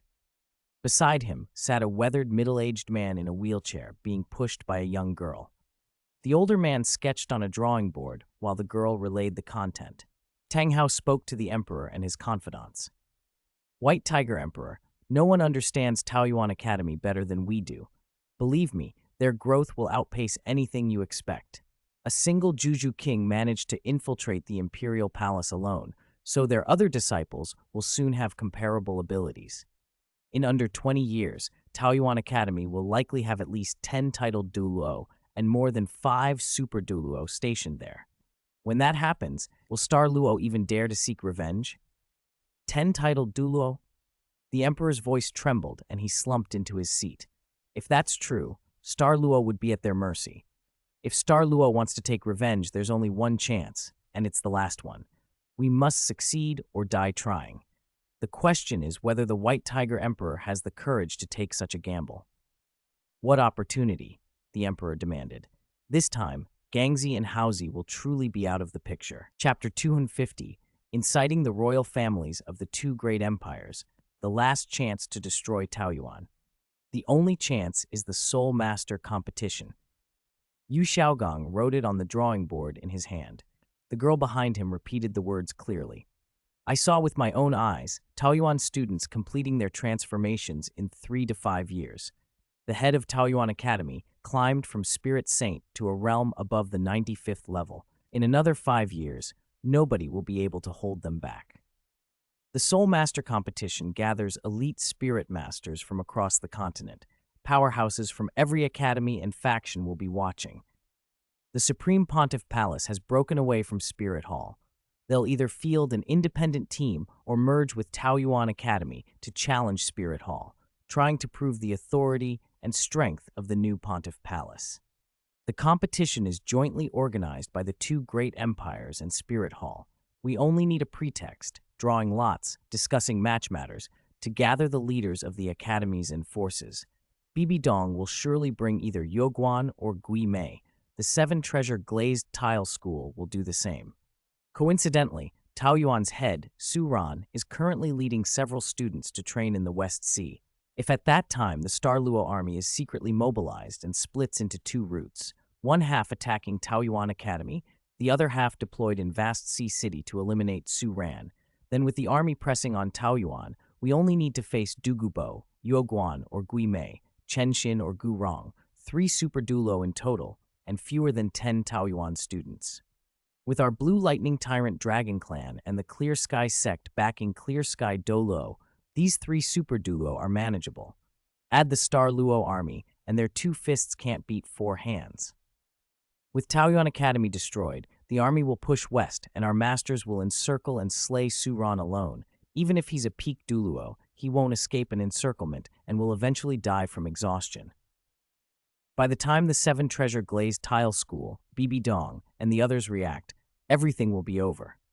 It will be too late to change the outcome. In this way, your revenge for your twin children is achieved, and the Emperor's humiliation avenged. Besides, Taoyuan Academy holds many treasures. With those resources, I'm confident I can cultivate titled Douluo powerhouses for the Star Luo royal family. When the girl finished reciting, the Star Luo Emperor sat stunned for a moment and then suddenly rose. Clear Sky Elder, Grandmaster Yu, are your facts reliable? He asked. Absolutely. I just returned from the West Sea and personally saw Su Ran taking 9 disciples to Sea God Island for training and assessment. They won't be back for 2 or 3 years, Tang Hao replied from beneath his large black robe. The Star Luo Emperor sighed. But Taoyuan Academy is in Soto City, inside the territory of the Heaven Do Empire, belonging to the Balak Kingdom. If my Star Luo army attacks, it becomes a major war with the Heaven Do Empire. Even if we reach Soto City, our forces would suffer enormous losses. Even if the plan succeeds and Taoyuan is destroyed, we will face the wrath of the Supreme Pontiff Palace and the 7-treasure glazed tile school. Spirit Hall will be watching covetously, and the Heaven Do Empire will take advantage of Star Luo's weakened moment. We will be pressured from all sides, and ultimately, we might be destroyed. The Star Luo Emperor was no fool. He had endured humiliations before and kept a facade of peace with the Zhu family. He quickly saw the obstacles. This plan, whether it succeeded or failed, could bring no advantage if it led to open war with the Heaven Do Empire. If the Heaven Do Empire stands aloof, this move would be self-destruction, he muttered. But what if the Heaven Do Empire were willing to cede the territory from Soto City to the Star Luo border? Yu Xiaogong suggested. Tang Hao shot Yu a long look. Although Yu Xiaogong had nearly ruined Little San once, he had to admit the man had a knack for bold schemes. The Star Luo Emperor paced, thinking. If the Heaven Do Empire gives up that territory, our army can advance without major resistance, avoiding the heavy casualties of a direct confrontation. More importantly, if the Heaven Do Empire surrenders land, it ties them to us. The Supreme Pontiff Palace and the Seven Treasure Glazed Tile School would become hostile toward the Heaven Do Empire. They couldn't unite against Star Luo, and the Heaven Do Empire might instead help maintain a three-way standoff. No, still impossible. Soto City is the granary of the Balak Kingdom, supplying half their grain. Emperor Shuiye would never give it up. And I've heard Emperor Shuiye has a friendly relationship with Taoyuan Academy through Ning Fengji. Even though Shui Beng was expelled, there's still a little girl studying there. Why would he help us destroy Taoyuan Academy? The Star Luo Emperor sighed again, his eyes dimming as a headache settled over him. Yu Xiaogang signaled the girl to wheel him closer to the emperor, and she recited again, clearly and calmly. That's precisely why an exchange is needed. Star Luo must offer a city and its surrounding lands of equal value to the Heaven Do Empire in exchange for their cooperation. White Tiger Emperor, the girl continued, using the emperor's formal title, don't forget what every ruler fears most. As an emperor who rules 10,000 subjects, the thing he dreads most is the emergence of forces inside his realm that are beyond the royal family's control. Spirit Hall has long been a thorn in the empire's sides. Would Emperor Shuiye want to see Taoyuan Academy become a second Spirit Hall? Would Spirit Hall want to see Taoyuan Academy surpass them? If Emperor Shuiye sees a way to unify power within the Heaven Do Empire and curb Taoyuan's independence, he'll agree. Yu Xiaogang straightened in his wheelchair and looked the Star Luo Emperor in the eye, the cold light of vengeance in his gaze. This is the only chance. Miss it, and there will be no more. Star Luo Emperor, do you choose to hide like a turtle or gamble like a fierce tiger? The choice is yours. If you dare to take the gamble, our Blue Lightning Tyrant Dragon Clan and the Clear Sky sect behind Clear Sky Douluo will fully support Star Luo. Whether it's destroying Taoyuan Academy or dealing with the Heaven Do Empire afterward, we will stand with you, comrades in life and death. Tang Hao, hidden in his black robe, nodded as well. He believed in the old adage, if you can't have it, destroy it. Watching Little San be repeatedly rejected by Taoyuan, and knowing that a great amount of peerless-grade resources were stored there, he saw destruction as the quickest way to redress grievances and seize those resources. Better to be a hegemon among ants than a dog at a high table. The Star Luo Emperor looked up at Yu Xiaogang and Tang Hao, penetrating them with a long, measured gaze. He knew both men had their own grudges against Taoyuan Academy. As the saying went, the enemy of my enemy is my ally. Gritting his teeth, he spoke in a low, firm voice. Very well. If you can persuade Emperor Shuiye to accept a territorial exchange and form this alliance, I will stake the fate of my empire on it. Great emperors had been forged by such gambles. Succeed or die trying. Happy cooperation, Yu Xiaogang said with a faint smile. Tang Hao's lips curled as well. With the Star Luo army's backing, everything would be much easier. This would be an all-or-nothing plan, the long-awaited opportunity. Taoyuan Academy was doomed. Chapter 251, Those who attack Taoyuan Academy shall die. A swan reborn through a storm, risking death in the skies, or a white swan at peace in an artificial lake. Benger, which would you choose? In the inner court of the Heaven Do Royal Palace, Emperor Shuiye asked Shui Beng this question. Shui Beng considered briefly. If I must answer, Father Emperor, I would choose the swan that braves the storm. The white swan in an artificial lake may rest peacefully for a time, but that peace is built by human hands and can be destroyed by human whims. If I have a choice, I would rather be the bird that soars. Benger, the emperor said, looking at his son with a heavy, complicated expression. No matter what, you are my only son. One day this empire will rest in your hands. If only you had grown up inside Taoyuan Academy, how splendid that would have been. He sighed. Shui Beng pouted, cupped his hands respectfully, and spoke bluntly. Forgive me for speaking plainly, Father, but though Taoyuan Academy is extraordinary, that teacher Su is too arrogant. He hardly regards our royal family. He spurned your majesty's kindness, refused our approaches several times, and even expelled the last imperial prince. Even if some of our conduct lacked etiquette, we are still the royal family. He treats us like commoners without any deference. An academy like that is more of a threat than a benefit. He continued, and Sister Shui Ke has been pushing reforms at court. Fewer officials, weaker feudal lords. Who knows how many princes and ministers she has offended? If this continues, the court will be destabilized. Yet if Taoyuan Academy aligns with the royal family, constantly supplying spirit masters for the empire, Heaven Do could break free from Spirit Hall's checks. I fear it could become the next Spirit Hall, or something even more terrifying. Emperor Shuiye sat on his throne, the weight of empire heavy on his shoulders.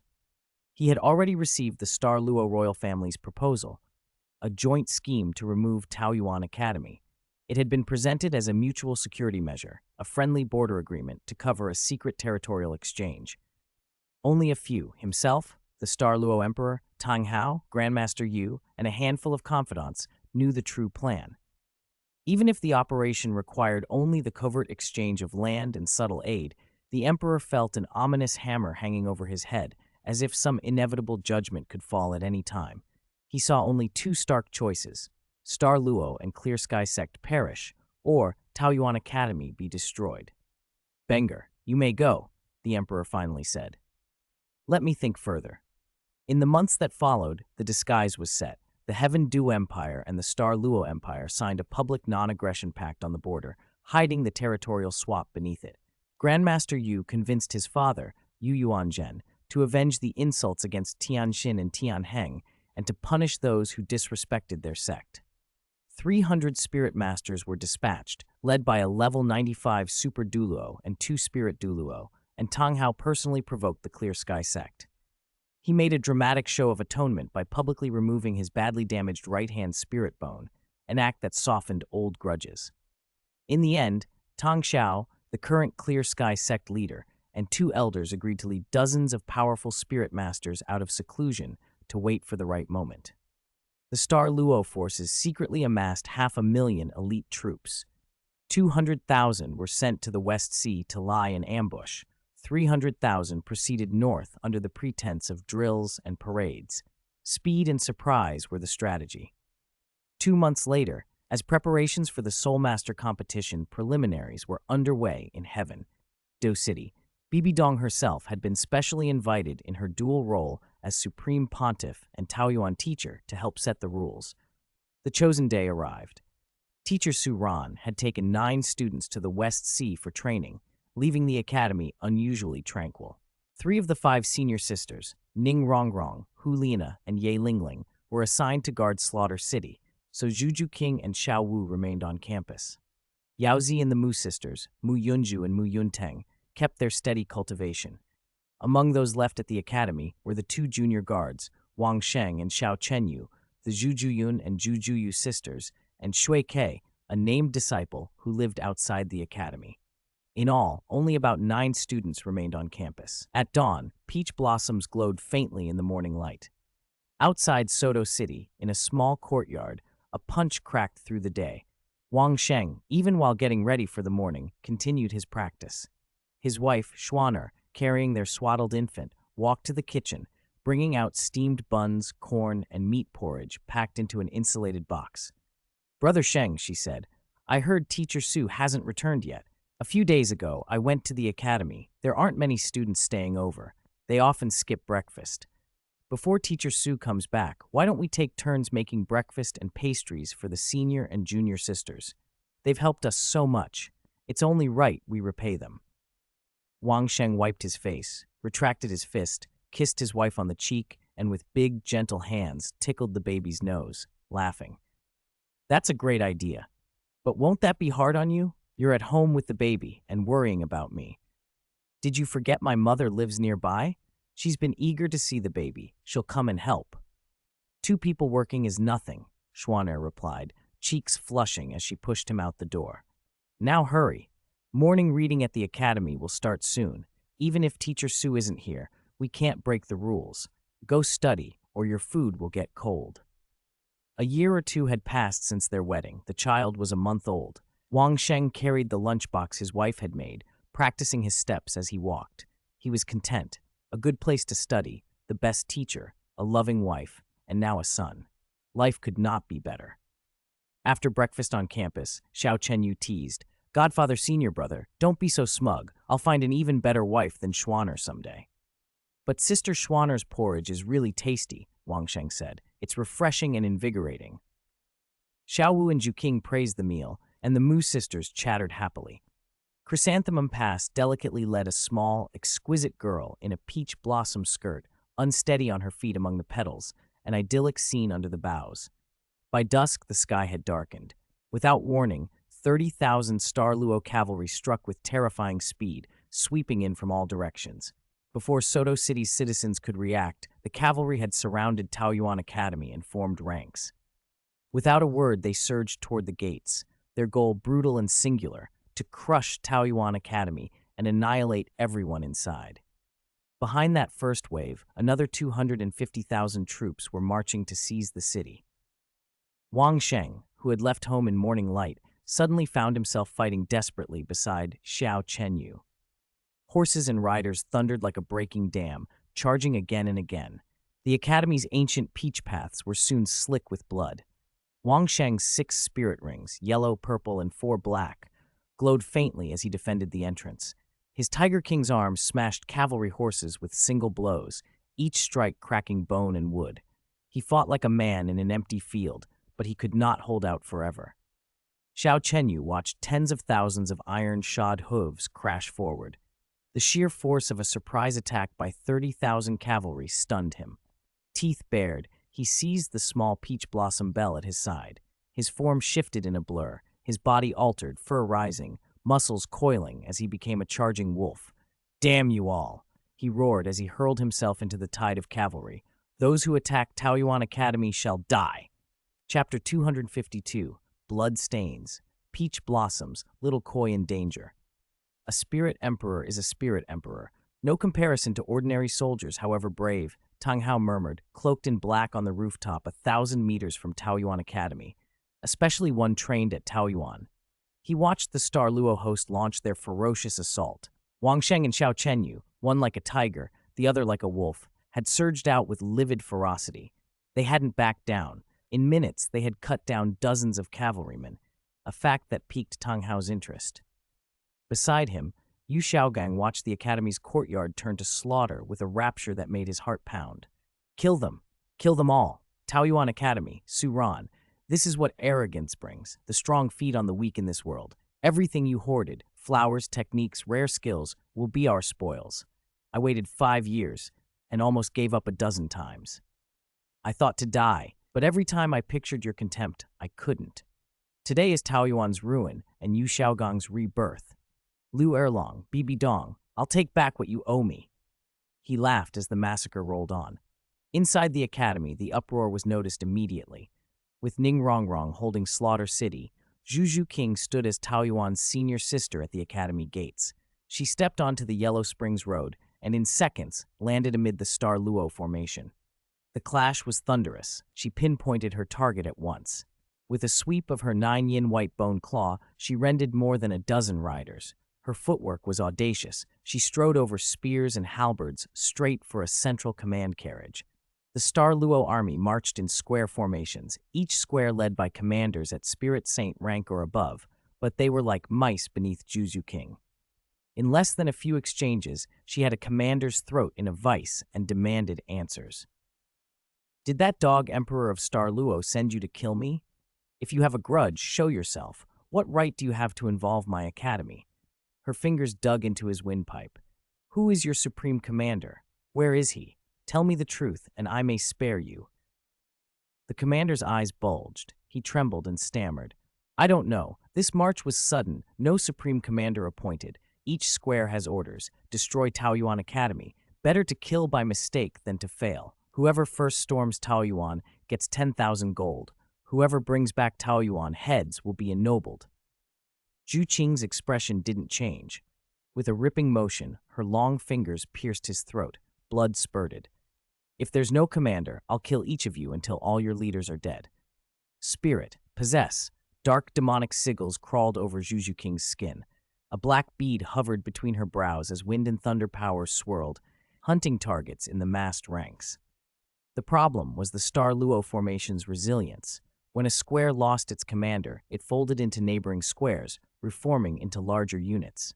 Zhu Zhuqing, alone, could not hunt dozens of spirit saint commanders in such a sea. Fortunately, the three Zhu sisters, Zhu Zhuqing, Zhu Zhuyin, and Zhu Zhuyu, could use their underworld artifacts. The familiar hell-flying flower bloomed and helped their classmates. Soon Taoyuan's grounds were smeared red. The vast peach blossoms were no longer pristine. They soaked in the metallic tang of blood.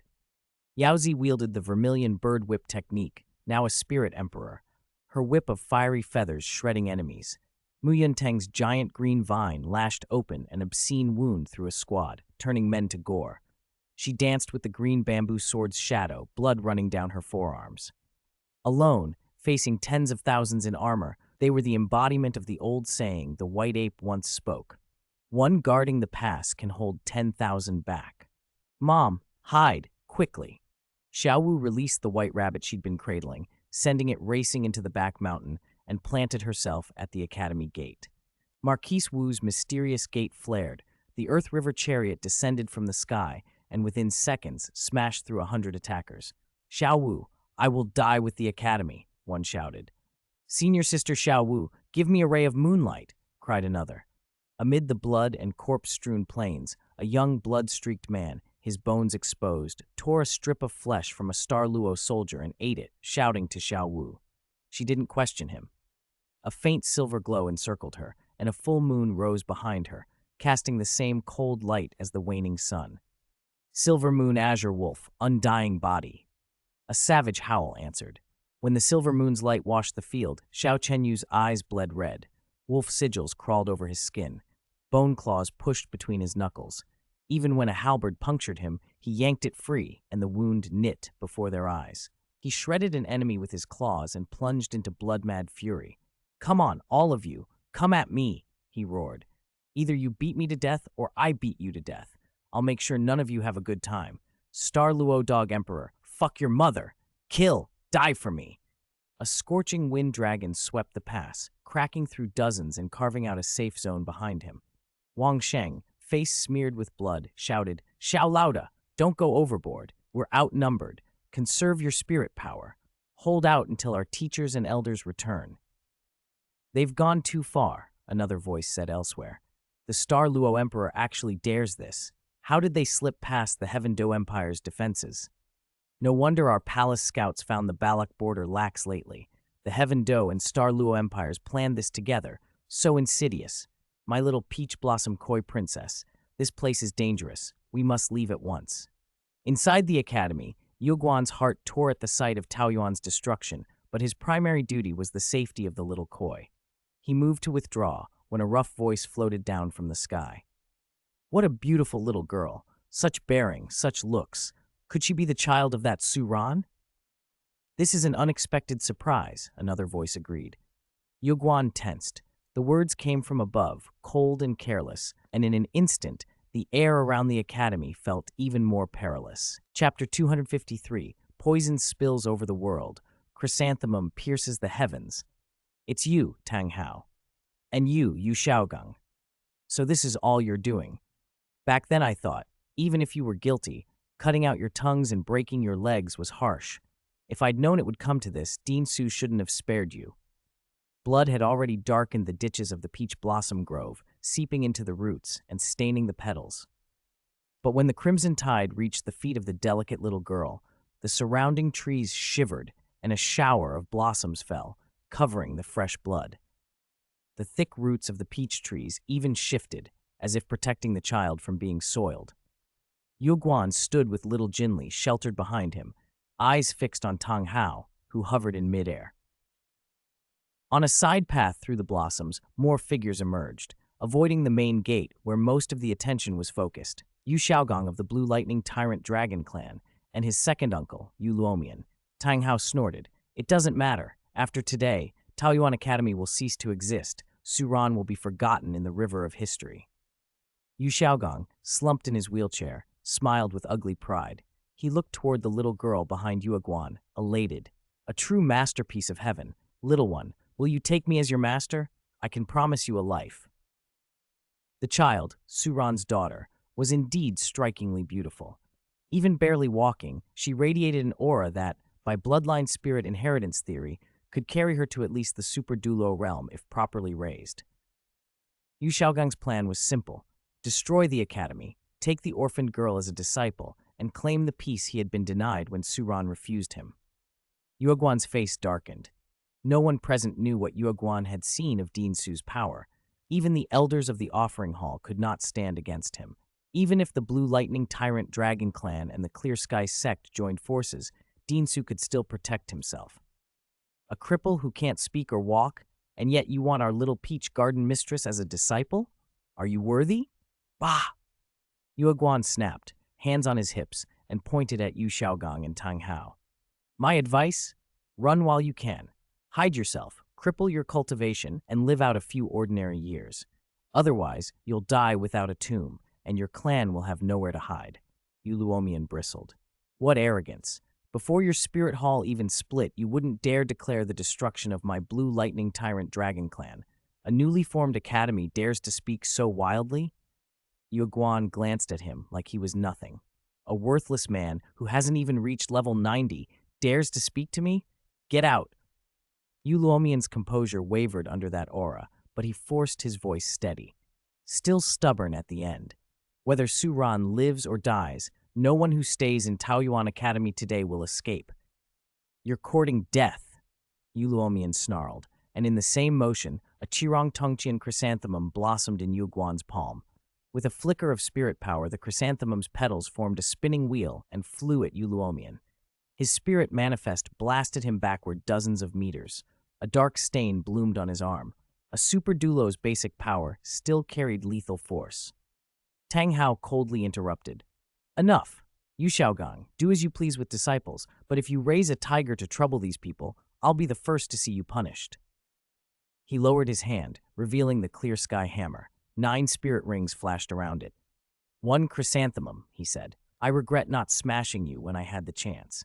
Now I'm giving you one more. Others in this academy may not know, but I do. You know her. Where is my Yin? Return the Blue-Silver Emperor to me, and I'll leave you a whole corpse. Yueguan sneered. Madman, how would I know where that woman is? Didn't the Blue-Silver Emperor already sacrifice herself for you? At the same time, little Jinli's small face creased with fear as she sensed the murderously cold intent and the metallic tang of blood in the air. She dug her fingers into Yueguan's robes and babbled in a child's voice. Sister. Sister. Scared. Bad guys. Little Jinli, be good. Don't be afraid. Sister will protect you. Your daddy will always protect you, Yueguan murmured, stroking the girl's hair. The child blinked and tried the unfamiliar word, Daddy? Not really understanding. Tang Hao's patience snapped. If you won't hand her over, don't blame me for smashing the whole academy. He hurled the clear sky hammer. It spun through the air toward the academy eaves, then his body flashed forward. The hammer tore a gap in the roof tiles and returned to his hand. He swung again at Yueguan, but the building did not shatter as he expected. Its materials were unusually resilient, and only a corner collapsed. The chrysanthemum in Yueguan's hand burst into bloom, intercepting. Cradling little Jinli with his left arm, Yueguan dropped 100 meters away. A domineering fire dragon roared out to meet Tang Hao. As it reared, Tang Hao's hammer smashed it to pieces.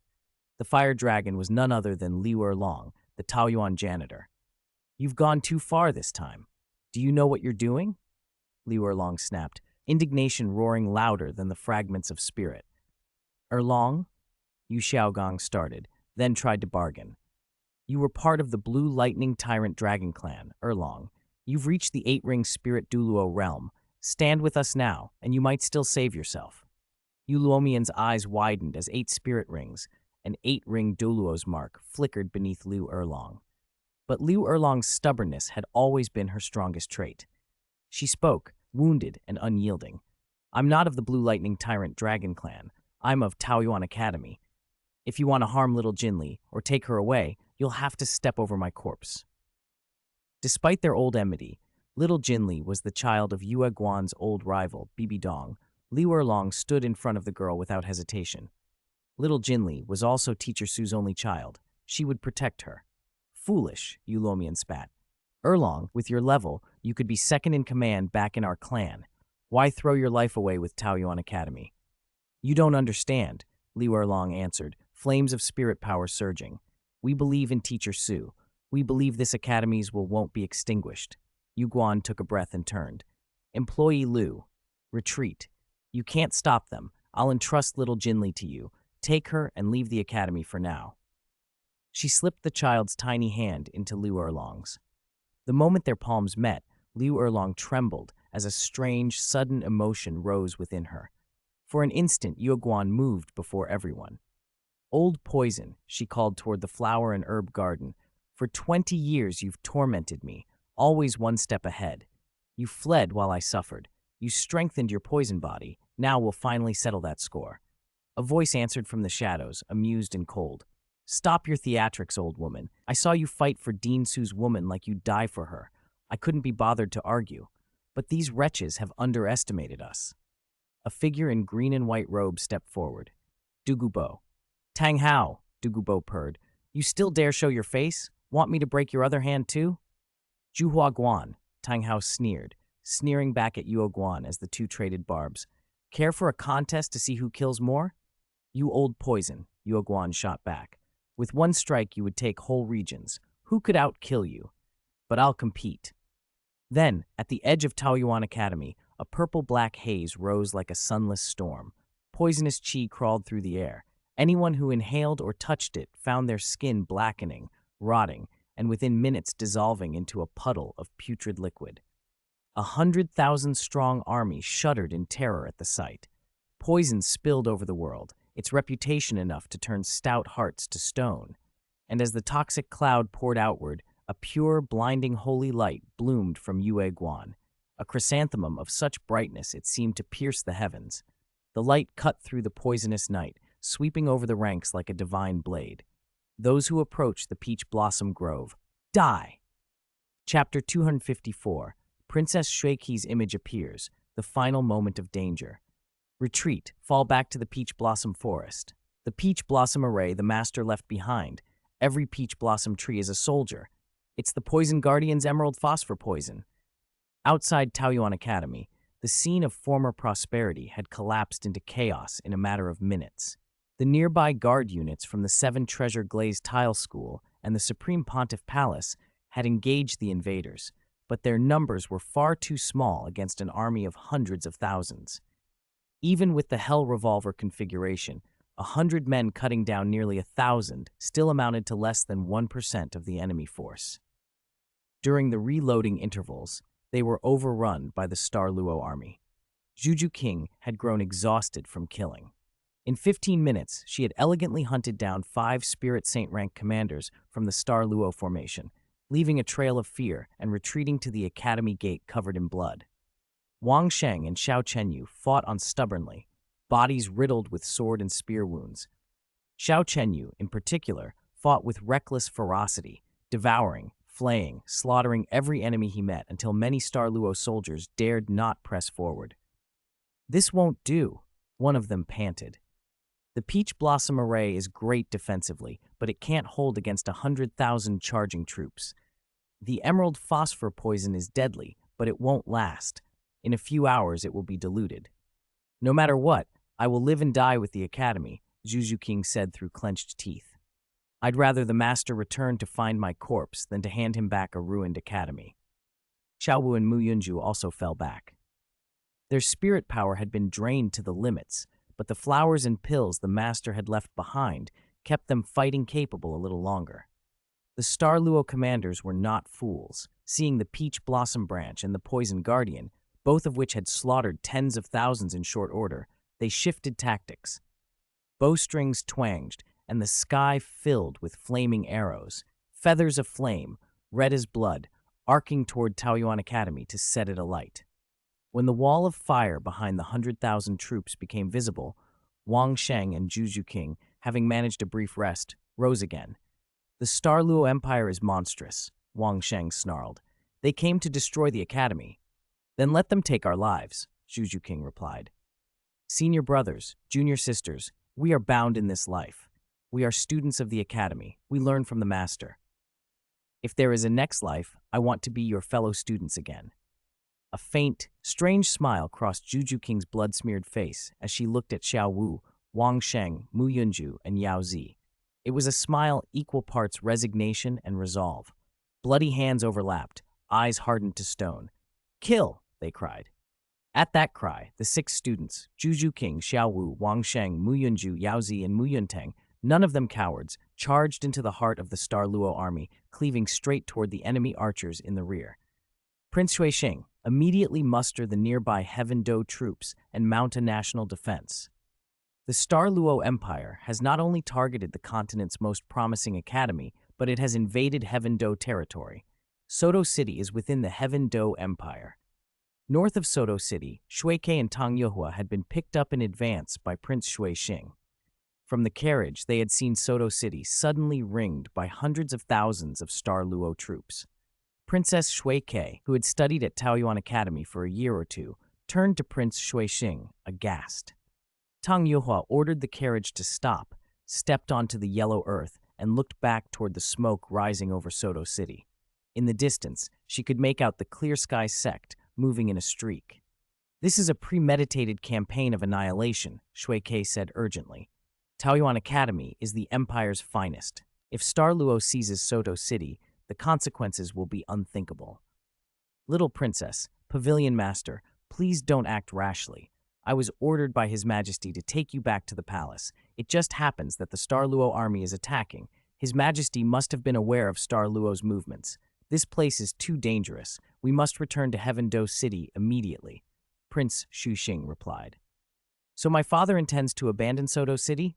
Xueke demanded. The news sent her into a furious tremor. "How can father do that?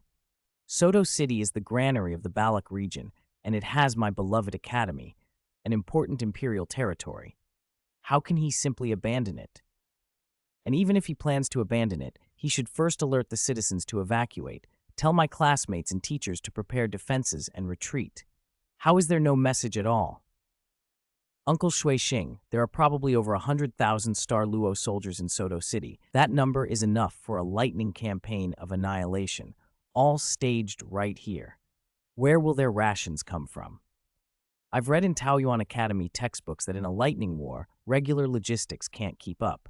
The invaders will have to seize local supplies, looting Soto City's granaries and food jars and homes. The city and those before it will become refugee camps. It will be a human catastrophe." Prince Xuexing could only look at the young princess in disbelief. She was barely a teenager, and yet her insight was sharp as any seasoned strategist. "It seems the little princess has indeed learned much at Taoyuan Academy," he said. "But this is His Majesty's decision. I have no right to interfere." "Precisely because a great number of refugees will soon appear in Soto City, we must leave now and set up a defense line to prevent them from fleeing into other safe cities and spreading the disaster." "What? Set up a defense line? Uncle Xuexing, do you mean we should abandon Soto City's people and then turn our swords against them? They're the innocent victims of war, losing their homes and food, and yet the Empire will abandon them? Our soldiers will be sent to fight our own citizens instead of the enemy? There is nothing to be done. This happened too suddenly. The Empire lacks the resources to support them all. Afterwards, they will be settled properly. Afterwards, by then there will only be broken walls and piles of bones. It will be far too late." "Sorry, Uncle Xuexing, that is not what I was taught. I'm going back to stand with the academy, to bring my classmates out, and to organize the evacuation of Soto City's citizens." Xueke leapt from the carriage and clenched her teeth. Her figure was small, wrapped in a gold and red robe, but she walked back toward the smoke and ruin with unshakable determination. In the dying light, she seemed to grow larger and larger, a single bright figure illuminating the Empire's darkness. "Care, I'm coming with you," Tang Yuhua said. She lifted the carriage curtain, waved, and summoned 2 Spirit Master guard teams to follow Xueke's retreating form. Prince Xuexing was stunned. These 2 women now seemed to him the ones with the clearer heads and truer courage. He drew in a deep breath and cried out, "Come back! Bring them back! If you go now, you'll be seeking death." Meanwhile, back at Taoyuan Academy, Tang Hao, Tang Xiao, and Yuan Zhen, the 3 Super Douluo, had already acted. What shocked them was how two former little snakes and little chrysanthemums, whom they had once crushed, now fought with such power that it took all three of the Super Duo together with the advanced Spirit Master teams from the Blue Lightning Tyrant Dragon Clan and the Clear Sky sect to restrain them. Yuaguan and Dugu Bo had no regrets. They produced two dazzling flowers. One was handed to Yuaguan.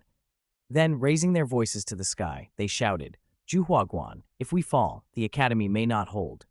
But to have met Dean Su and witnessed this brilliant world of flowers is worth everything. Yanzi, remember Grandpa's words, glorify the Dugu family and win Dean Su's favor. Zhuhuaguan, take this flower and plant it. This is our last battle. Even if we die, we'll take those three fools with us. That will be glorious. Ha ha ha!"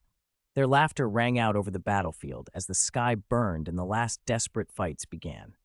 Chapter 255. Upon return, the road was strewn with blood and bones. Prosperity and decline were within reach. Sadness, hard to express above the West Sea. A phantom figure crossed nearly 1,000 meters in an instant. He flashed from the deep water like a streak of light. No one could make out his features, or even the cut of his robes as he rushed toward the continent. It wasn't until he reached the clouds outside Vast Sea City that Suran's formidable mental awareness swept out and detected an anomaly. The Star Luo Empire's 200,000-strong army was on the move. Suran could not tell yet what their exact plan was. He only felt the certainty of intent. Those troops were coming for them.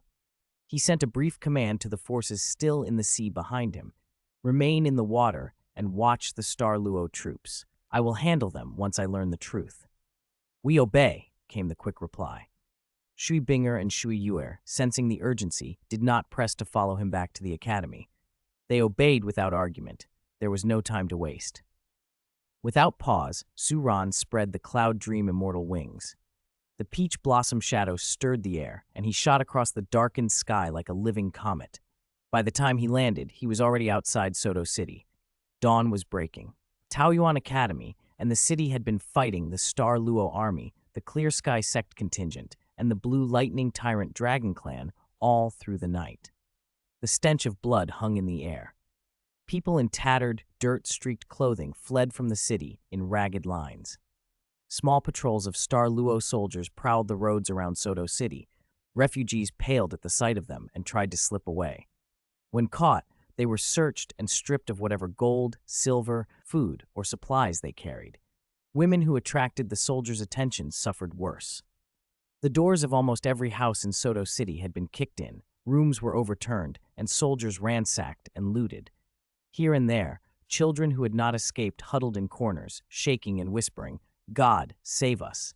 Some women, violated and left half-naked, wandered the streets with hollow, hysterical laughter. Men could not bear it any longer. They picked up whatever they could, wooden clubs, hoes, axes, and rose in desperate resistance. They might kill a handful of attackers, but the reprisals were brutal. The Star Luo soldiers retaliated with slaughter, driving many of the townspeople away. Several refugees who fled north, about 20 li from the city, met a small relief effort. A young woman in a golden-red robe and a gentle-faced woman organizing makeshift shelters and cooking porridge for the hungry. It was Shui Ke and Tang Yuehua. They had been intercepted by Prince Shuixing, and through threats and pressure had managed to gather nearby militia to help. But their aid was only a temporary patch. The scene inside Soto City was beyond what two women and a handful of troops could fix. Suran felt that pain sharply. Less than 2 years had passed since he left, and the Soto he remembered, once prosperous and bright, had been turned into something like hell overnight. Just then, as the pale morning light cut through the lingering smoke and cloud, a faint, clean fragrance threaded through the stench and chaos. Peach blossom petals began to fall, drifting like a soft rain over every street and alley. Even 20 li away, Sheke and Tang Yuehua, cup in hand, tending a row of refugees, caught single petals as they fluttered down. The refugees stirred, bewildered and startled. Where are these flowers coming from? Crimson petals, are they stained with blood? Has even heaven given up on us? If heaven truly watches over us, can it save my wife, my children? Look, toward Soto City. There's a colossal peach tree. It's covering the whole city. Peach blossoms? I heard of Taoyuan Academy, outside Soto City, full of peach trees, and their headmaster's spirit is said to be a peach blossom. Could it be? It must be Teacher Sue. Teacher Sue has returned. Hope, tentative and trembling, brightened faces. People clutched petals to their chests and ran toward the city center. The falling petals stilled, branches detached from an enormous, blooming peach tree that had somehow rooted in the middle of Soto City. The branches flew like thousands of polished blades, peach blossom branches, each moving with the precision of a sword. Wherever they swept, they sought out Star Luo soldiers and pierced them cleanly, drop by drop of enemy blood marking each strike. The branches did not harm the civilians. Only then did the survivors dare to stand. Are these peach blossoms protecting us? There really are gods. A soft, resonant voice issued from the towering tree. I am the teacher of the peach garden. I am deeply sorry I could not reach you sooner. Those who hold a peach blossom, who mean well, or who have been wronged, may come to the peach tree for refuge and healing. The tree's center was surrounded not only by peach blossoms, but by a white gold flower known as the nine-heart sea tang. Even those near death could recover completely there. Those words, few as they were, breathed hope into the survivors. They hugged children and ran, clutching petals toward the heart of the city. Panic spread through the Star Luo ranks. Some soldiers tried to snatch a blossom, hoping for protection, but when a hostile hand closed around a petal, it did not bless. It detonated. The blossom burst in their palm like a grenade, shredding flesh and bone. At best, a soldier was maimed. At worst, he was pulverized. The peach blossom branches were not mere weapons. They possessed near limitless force. Even a spirit emperor or a spirit saint, if struck, would be pierced to death by a single branch. For ordinary soldiers and low-ranking spirit masters, there was no mercy. Suran exhaled, a long, low sigh. He was not a man who took pleasure in killing, but compassion could no longer be permitted to bind him. Hesitation would only mean more innocents suffered. He thought, with a pain that nearly broke him, when I left, there was laughter and plenty. When I returned, the road was strewn with blood and bones. Prosperity and decline stood so close together it hurt to see. His heart steeled. He stepped forward again and appeared at the edge of Taoyuan Academy, which had endured a night of furious battle. Chapter 256. Teacher, I'm late. Burn them. They're not spirit masters. They're monsters, not human at all. I've never seen anyone survive dozens of spear wounds and still radiate that kind of battle intent like a spirit master. Don't get close. Burn them where they stand. Taoyuan Academy was a blackened ruin. The ground was littered with ember feathers and smoking coals, and the fields were carpeted with corpses. Tens of thousands of Star Luo soldiers, at least 50,000 in plain sight. That did not count those who had been corroded and evaporated by Dugubo's jade phosphor extreme poison, or blown apart by Yue Guan's golden core radiance. Including them, the death toll topped 100,000. Among the dead were more than 20 Clear Sky sect disciples and over 100 clansmen of the Blue Lightning Tyrant Dragon clan. Of the Star Luo army's 300,000 men, more than 100,000 still remained. Another 100,000 pressing the attack on the academy, the rest falling back to Soto City to resupply, and then rotating back in waves to wear the defenders down. They had personally watched 100,000 comrades die in an instant. No promotion or reward could now stir them. They only wanted to finish the campaign and burn Taoyuan Academy to ashes, and they no longer dared approach the Taoyuan students within even half a step. Every time they thought the students were exhausted and vulnerable, the Taoyuan fighters would explode in an instant with strength that shattered bodies. The gore-scattered scenes left even hardened veterans shuddering. On the snow-streaked path to the academy gate, Wang Sheng and Xiao Chenyu, both beast spirit boxing masters skilled at close combat, knelt on one knee. Blood seeped from their wounds. Color had almost completely drained from them, their spirit power spent. They could not fight on, but they still held the gate. Fire feathers arced toward them. The flames burned the sky and reflected in their eyes. They showed no fear. Instead, there was a strange relief in their expressions, as if the end was a comfort. Charlotta, it's been an honor being your classmate twice. I've come this far in life. No regrets. It's just a pity I won't be there to take care of my wife and daughter anymore. Finally, no more blood and tears. Don't worry, I believe teacher will take good care of them. I won't be alone on the road to the Yellow Springs. I only regret that I never got to show teacher how I could sweep everything before me. Tell my father I'm not a coward. Teacher, we truly did our best. Yaozi, Mu Yunju, and Mu Yunteng were exhausted too. Between them, they had felled no fewer than 8,000 enemy soldiers. Each had fought like a heroine. If senior sister Leng Leng and senior sister Rongrong had been here, they could have healed wounds, restored spirit power, rebuilt circulation. Leng Leng even possessed a group life-draining ability that would have made this fight smoother, or at least prolonged their endurance. But there were no ifs in war. Life forced you forward without a chance to choose again. It's my fault, one of them murmured. I dragged the academy into this. My impulsiveness left the Star Luo royal family unpunished. Zhu Zhuqing moved ghost-like among the Star Luo ranks.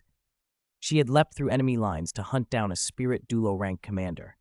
Zhu Zhuyun and Zhu Zuyu had assisted, but now they hung limp from a banner, exhausted, barely able to watch as another salvo of rockets swept the academy. Regret and self-reproach filled their eyes. Zhu Zhuqing's battle intent had ebbed. She felt numb. From the heart of the Star Luo force, two pale, effeminate men pushed forward, propped up by elite soldiers. Their faces were white, but their eyes glittered with vicious excitement, yet even they dared not approach without their guards. Only then, wrapped in the heavy protection of troops, did they speak. Keep her alive. Zhu Zhuqing, you bitch, today you meet your match. When your Taoyuan Academy is ashes, I'll repay every humiliation. I'll use a laundry stick to tear you apart. I've got 10 fierce tigers ready for you. I'll make you know what it's like to be a woman, cheap wench. You'll be used until you die. For 2 years I've dreamed of this moment. It's finally here. The three sisters, Zhu Zhuqing, Zhu Zhuyun, and Zhu Zhuyu, stared at the two men. Zhu Zhuqing's teeth ground together. The two were none other than the Star Luo princes she had castrated, Dai Mubai and Dai Weisi.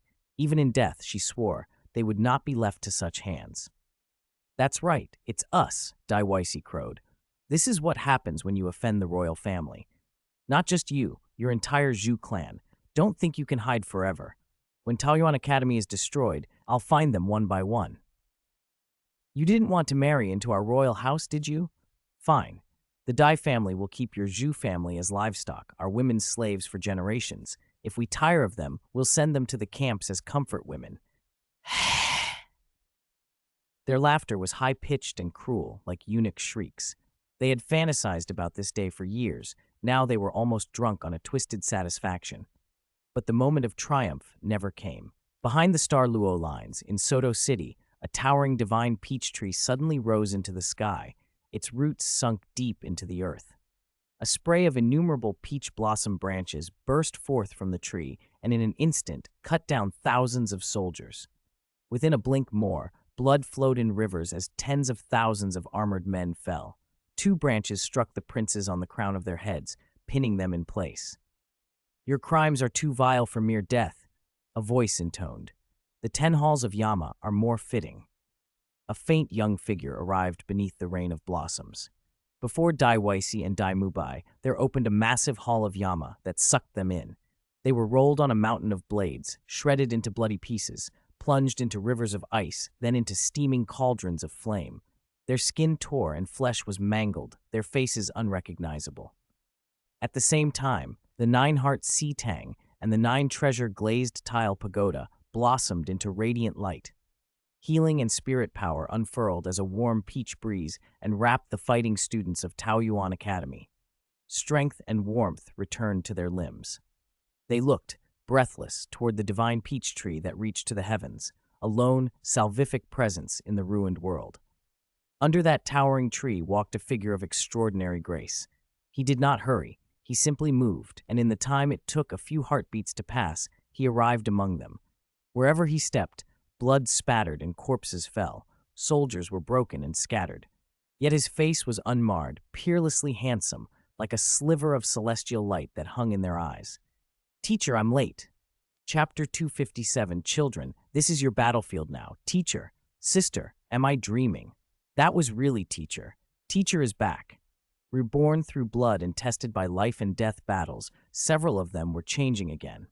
At the sight of that incomparable figure moving through the ranks, Zhu Zhuqing, Zhu Zuyun, Mu Yunju, Mu Yunteng, Wang Sheng, and Xiao Chenyu all felt their eyes light up.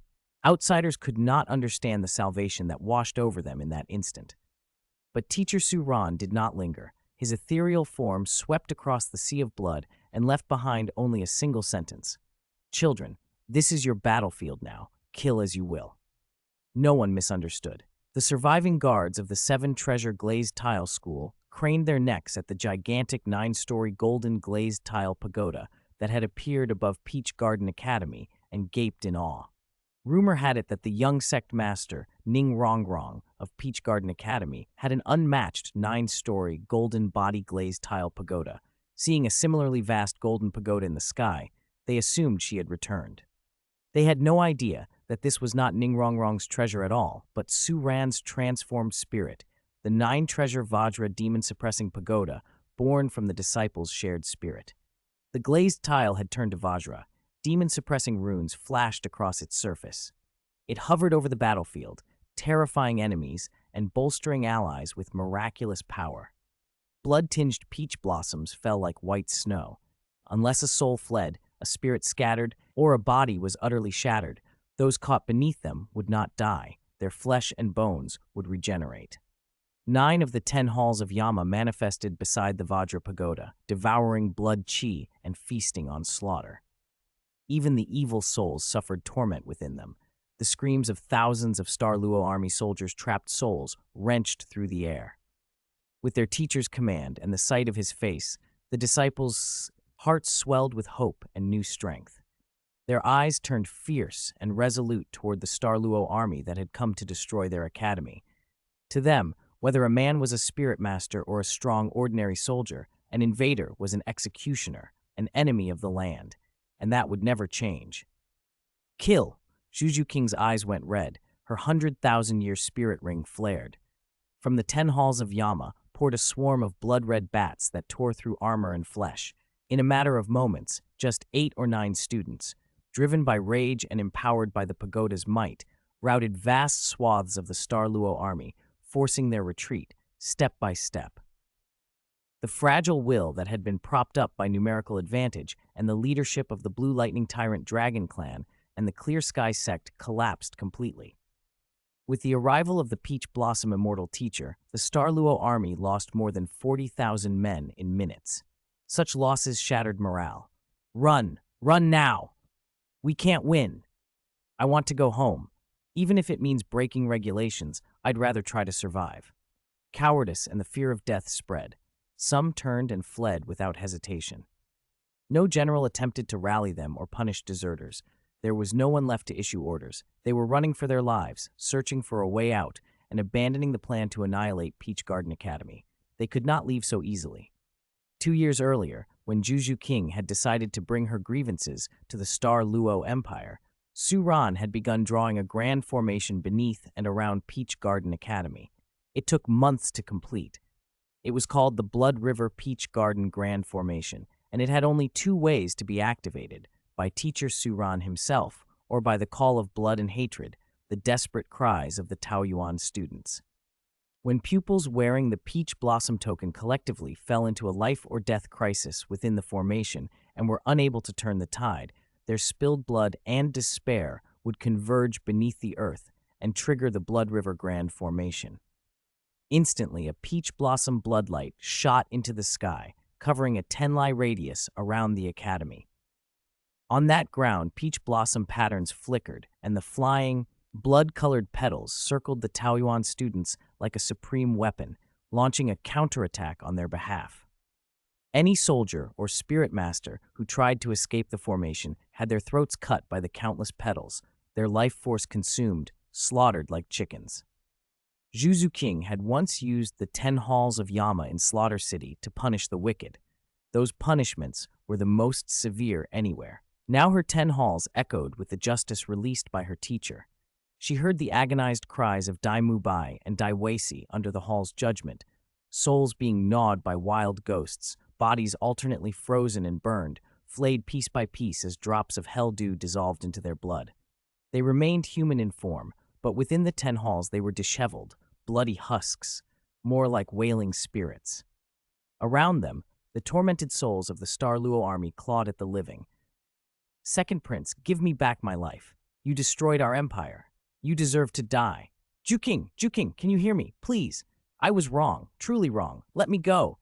We will never dare desecrate Peach Garden Academy again. Please, let us go. Ah! Dai Weici and Dai Mubai's faces were streaked with blood and submerged beneath the sea of lost souls. In that moment, all thoughts of revenge, honor, or pride were replaced by fear worse than death. Zhu Zhuqing and Zhu Zuyun stood at the edge of the 10 halls of Yama Pagoda and watched the hellscape inside without sympathy. Zhu Zhuqing spoke coldly, without softness. No, you weren't sorry. You just know you're going to die now. But don't worry, you won't die. You'll endure endless torment in the 10 halls of Yama, purified in rivers of ice, boiled alive, scraped with blades, your soul ripped by countless ghosts. You won't be allowed to die. That is what you deserve. Zhu Zuyun and Zhu Zhuyu echoed the same indifference and hatred. Teacher Suran had not taught them much directly, but with Zhu Zhuqing's prior training and exploration, they had learned her unique arts. Not as powerful as Zhu Zhuqing, they were still far beyond their former selves. Inside the academy, the fighting continued. Du Gubo and Yue Guan, outnumbered but unyielding, held a tense 2-against-3 fight while keeping an eye on the battle outside. They had even managed to pin down Tang Xiao, Tang Hao, and Yuan Zhen, 3 renowned super Douluo whose prestige surpassed theirs, trapping them in a draining stalemate. Yuan Zhen frowned at the poisonous qi around Du Gubo and hesitated to fully commit. In his memory, Du Gubo had been only a newly advanced titled Douluo, previously beaten by Spirit Hall titled Douluo. His poison had seemed only effective against commoners and low-level masters. But here, the poison Douluo's venom was terrifying. Contact with it wounded even formidable opponents. Not even his blue lightning tyrant dragon beast spirit true body could endure it for long. On Du Gubo's forehead, a pitch-black poison bead spun fiercely. That was the titled poison core he had refined using Suran's soul core theory. The poison could condense into threads and lines under the core's influence, and if injected into a super Douluo's body, it still caused unbearable pain. While that stalemate held, Yu Luomian intercepted Liu Erlong as she tried to escape with the little koi fish. After she refused his entreaties, he attacked. Yu Luomian had noticed how much Liu Erlong, Yue Guan, and Du Gubo valued the little girl and exploited that weakness. His blows were aimed not to defeat Liu Erlong, but to take the child. Liu Erlong had advanced to the initial stage of Spirit Douluo and had benefited from guidance at Peach Garden, but to protect the little koi she hesitated and held back. As Yu Luomian kept trying to harm the child, Liu Erlong's defenses faltered. After a few exchanges, she was beaten until she spat blood and crashed into 2 peach trees. Yu Luomian approached the little koi with a sanctimonious smile. Erlong, don't blame me for being ruthless. A quick solution is best. Little one, don't be afraid. Grandpa only wants your help. Du Gubo, Yue Guan, surrender now or I'll kill this girl. He seized the child's throat. A dragon claw pierced her tender skin. The little koi had never been handled so roughly. She whimpered and sobbed, struggling but unable to speak, pain freezing the air around her. Then, in a moment no one expected, the impossible happened. The instant the dragon claw punctured her, tears and fear filled the little girl's face, and peach blossoms bloomed in her pupils. A peach blossom mark appeared on her forehead, and a radiant peach branch burst out from her brow, striking straight through Yu Luomian's head. He stared in disbelief and fell with a thud, dead on the spot. The golden, glowing peach branch did not disappear.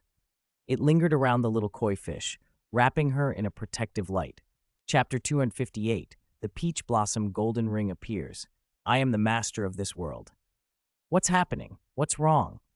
How can little Jinli wield such powerful spirit power? She even surpasses us, almost reaching the level of a 98th rank Douluo.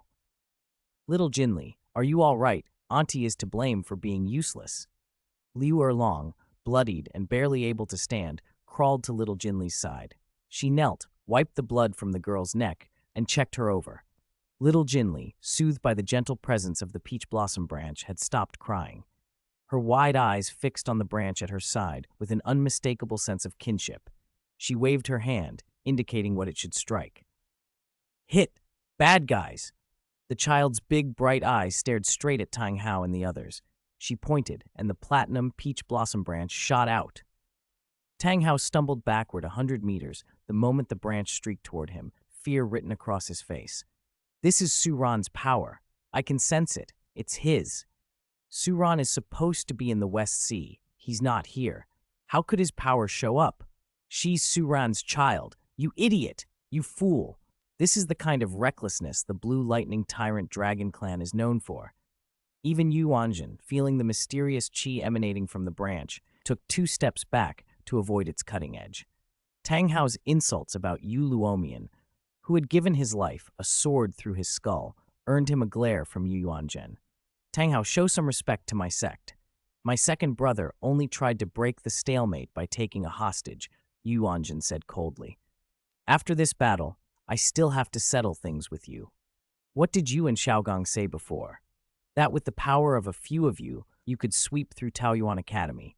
And now? Foolish. That girl is Suran's precious daughter. Of course, Suran left her a means of self-preservation. Dugu Bo and Yue Guan exchanged stunned looks. None of them had imagined such formidable power lay hidden in little Jinli's body. Then they burst into relieved, incredulous laughter. Ha ha ha. When this girl was born, Dean Su was frantic, Dugu Bo said.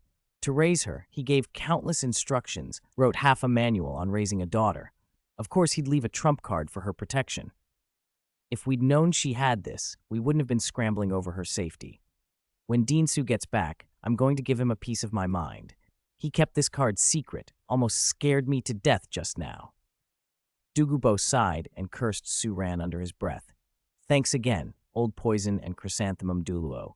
We owe you. Just then, a familiar voice drifted from the peach blossom forest. As the sound faded, the figure who spoke appeared at once beside the little girl. Suran's face rarely showed such intensity. He wiped the dirt from Jinli's cheek. He had never failed his students, but with this little girl, he felt he had. The peach blossom branch was indeed something he had condensed within little Jinli ahead of time. Through their bloodline connection, Suran had folded a one-time peak-level power into her via a peach blossom sigil.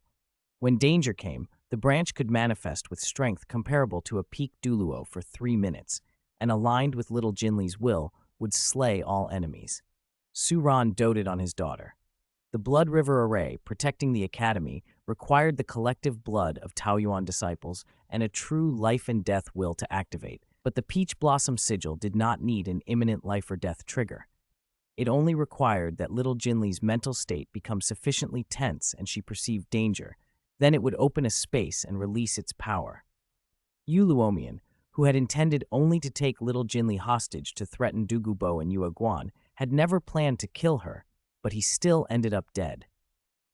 The little girl's pupils reflected Suran's handsome, almost otherworldly figure.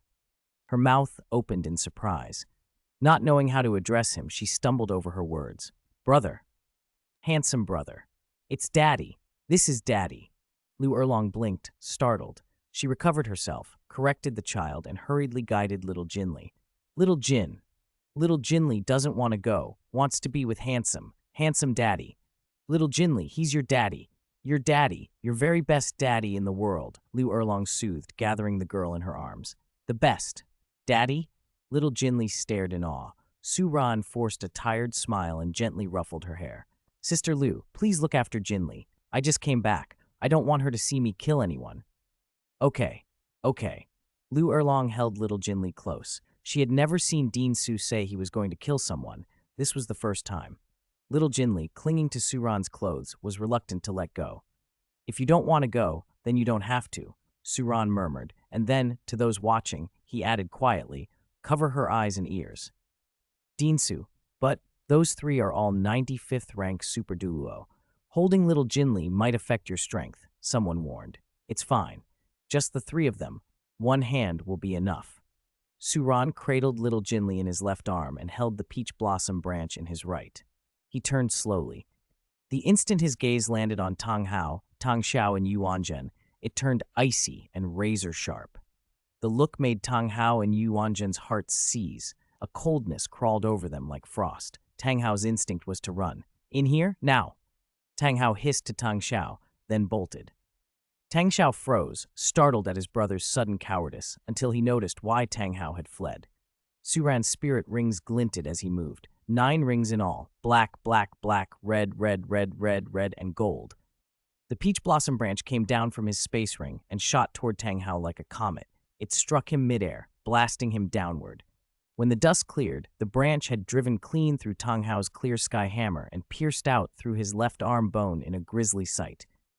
Petals of peach blossom fluttered over little Jinli's face. Su Ran's voice was cold as steel. Trying to leave? This time, none of you will. Useless clear sky sect rats, turning tail and running, utterly spineless.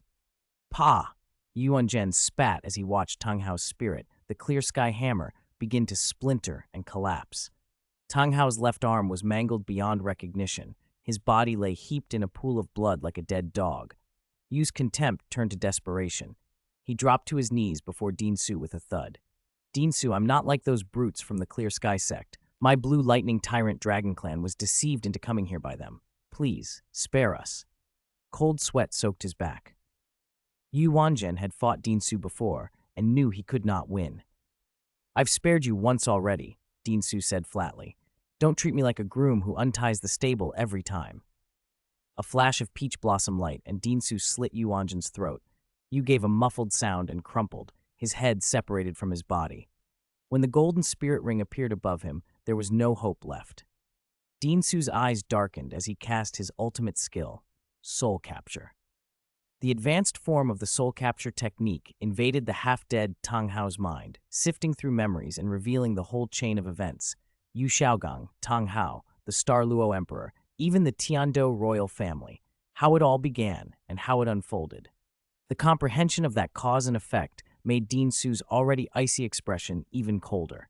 The little koi he held against his chest seemed to shiver at the chill.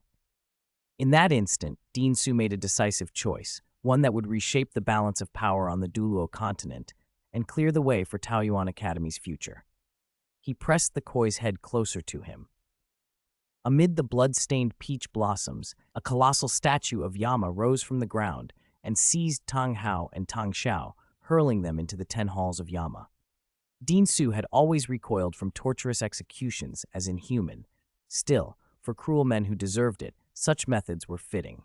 The 10 halls of Yama contained 10 purgatorial tortures: iron pincers tearing out tongues, flesh steamed in cages, rolling blade mountains, treading boiling soup, bone-freezing ice, sawing white bones, finally being crushed into paste under the Yama's fall. Tang Hao and Tang Xiao would suffer what Dai Mubai and Dai Weici had once endured. Tang Hao was already grievously wounded and powerless to resist. Before he could even plead, he was plunged into hell. His screams rose like the keening of a trapped demon.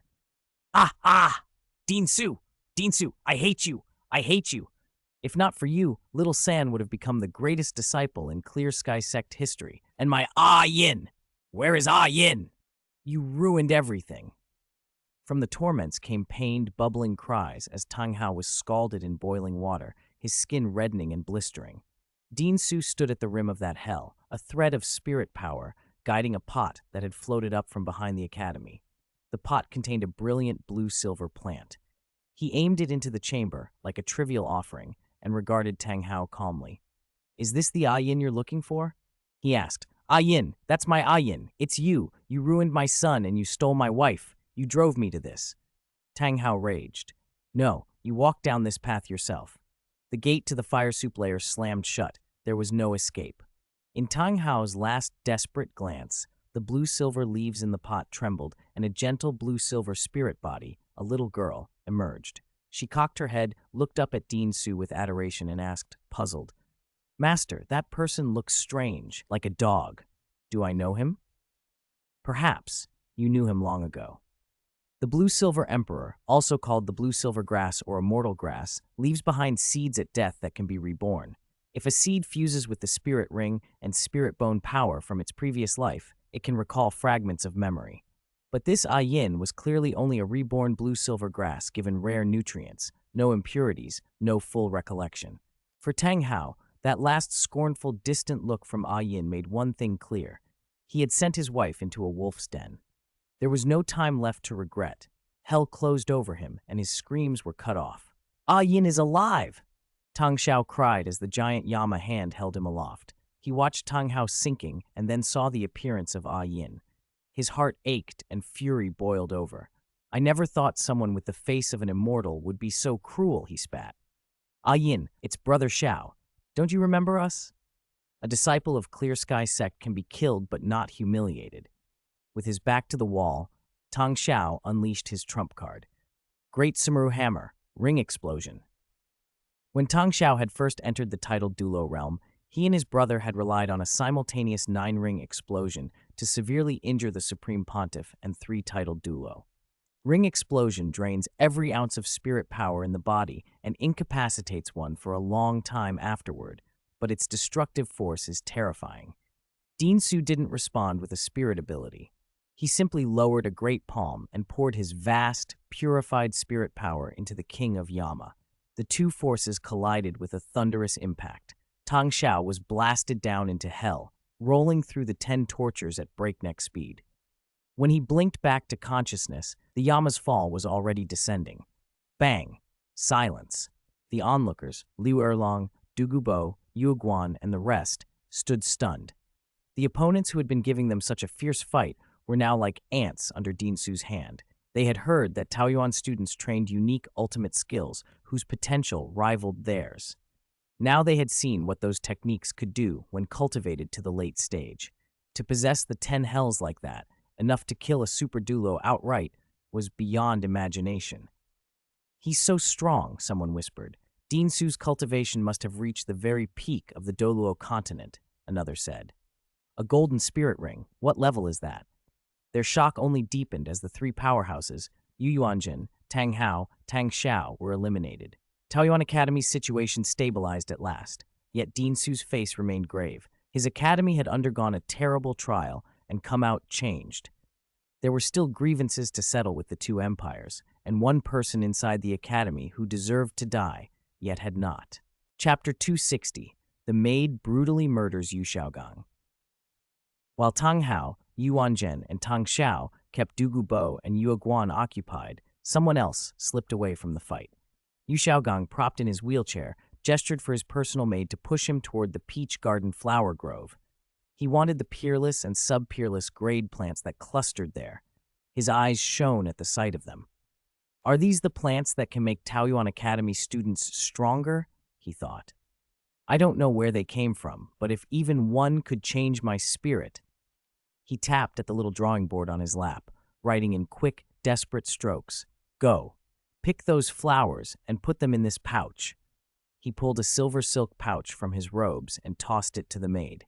She bit her lip, squatted at the edge of the garden, and reached for the nearest sub-peerless plant. In her inexperience, she pricked her finger on a thorny rose. A drop of blood fell onto the petals. At once the rose shed its petals like falling ash. Yu Xiaogang's face went tight with pain. These were precious, rare plants. He snatched up his cane and struck the maid hard. Stupid!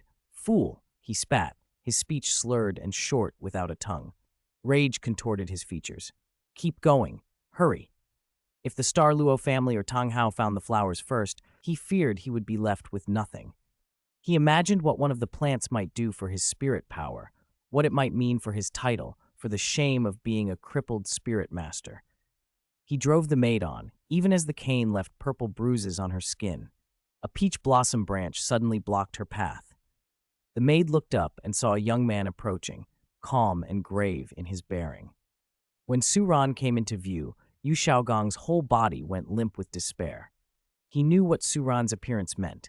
The plan had failed. The gamble of the Star Luo Empire, the Clear Sky Sect, and the Blue Lightning Tyrant Dragon Clan had fallen apart. Lost.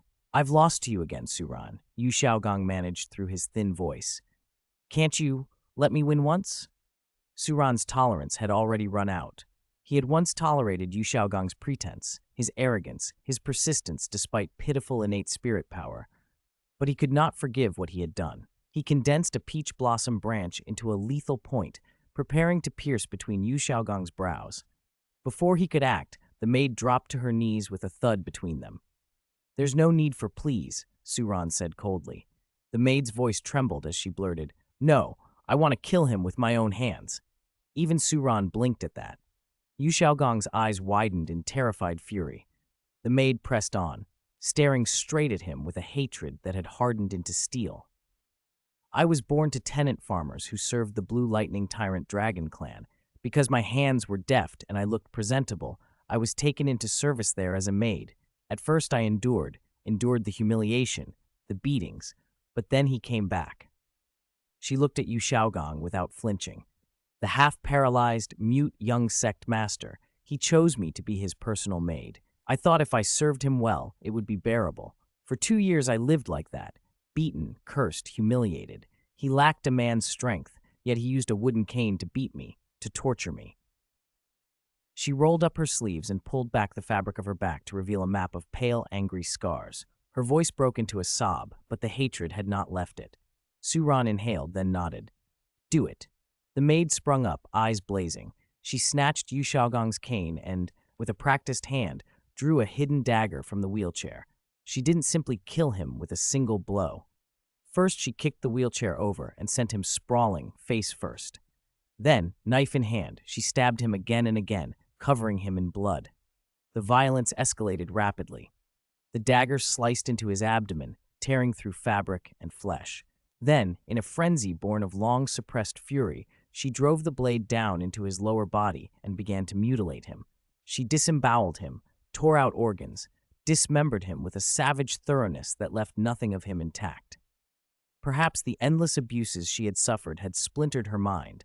Whatever the cause, her actions were far beyond ordinary cruelty. Even without a tongue, Yu Xiaogong made hoarse sounds of pain and surprise. He could not have imagined the once quiet girl he'd humiliated would become this merciless. Suran slowly turned his head away. He no longer watched. When the deed was done and the body lay in ruin, the maid's face changed. She laughed, a raw, almost hysterical sound, as if some half-crazed relief had finally been let loose.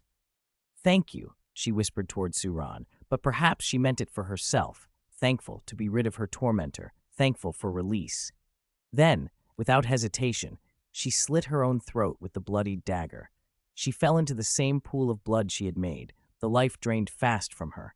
Suran let out a soft, tired sigh. Peach blossoms drifted down, their pale petals carpeting the gore and the bodies. He turned and walked away without looking back. As he left the garden, a movement in the sky above Taoyuan Academy caught his eye.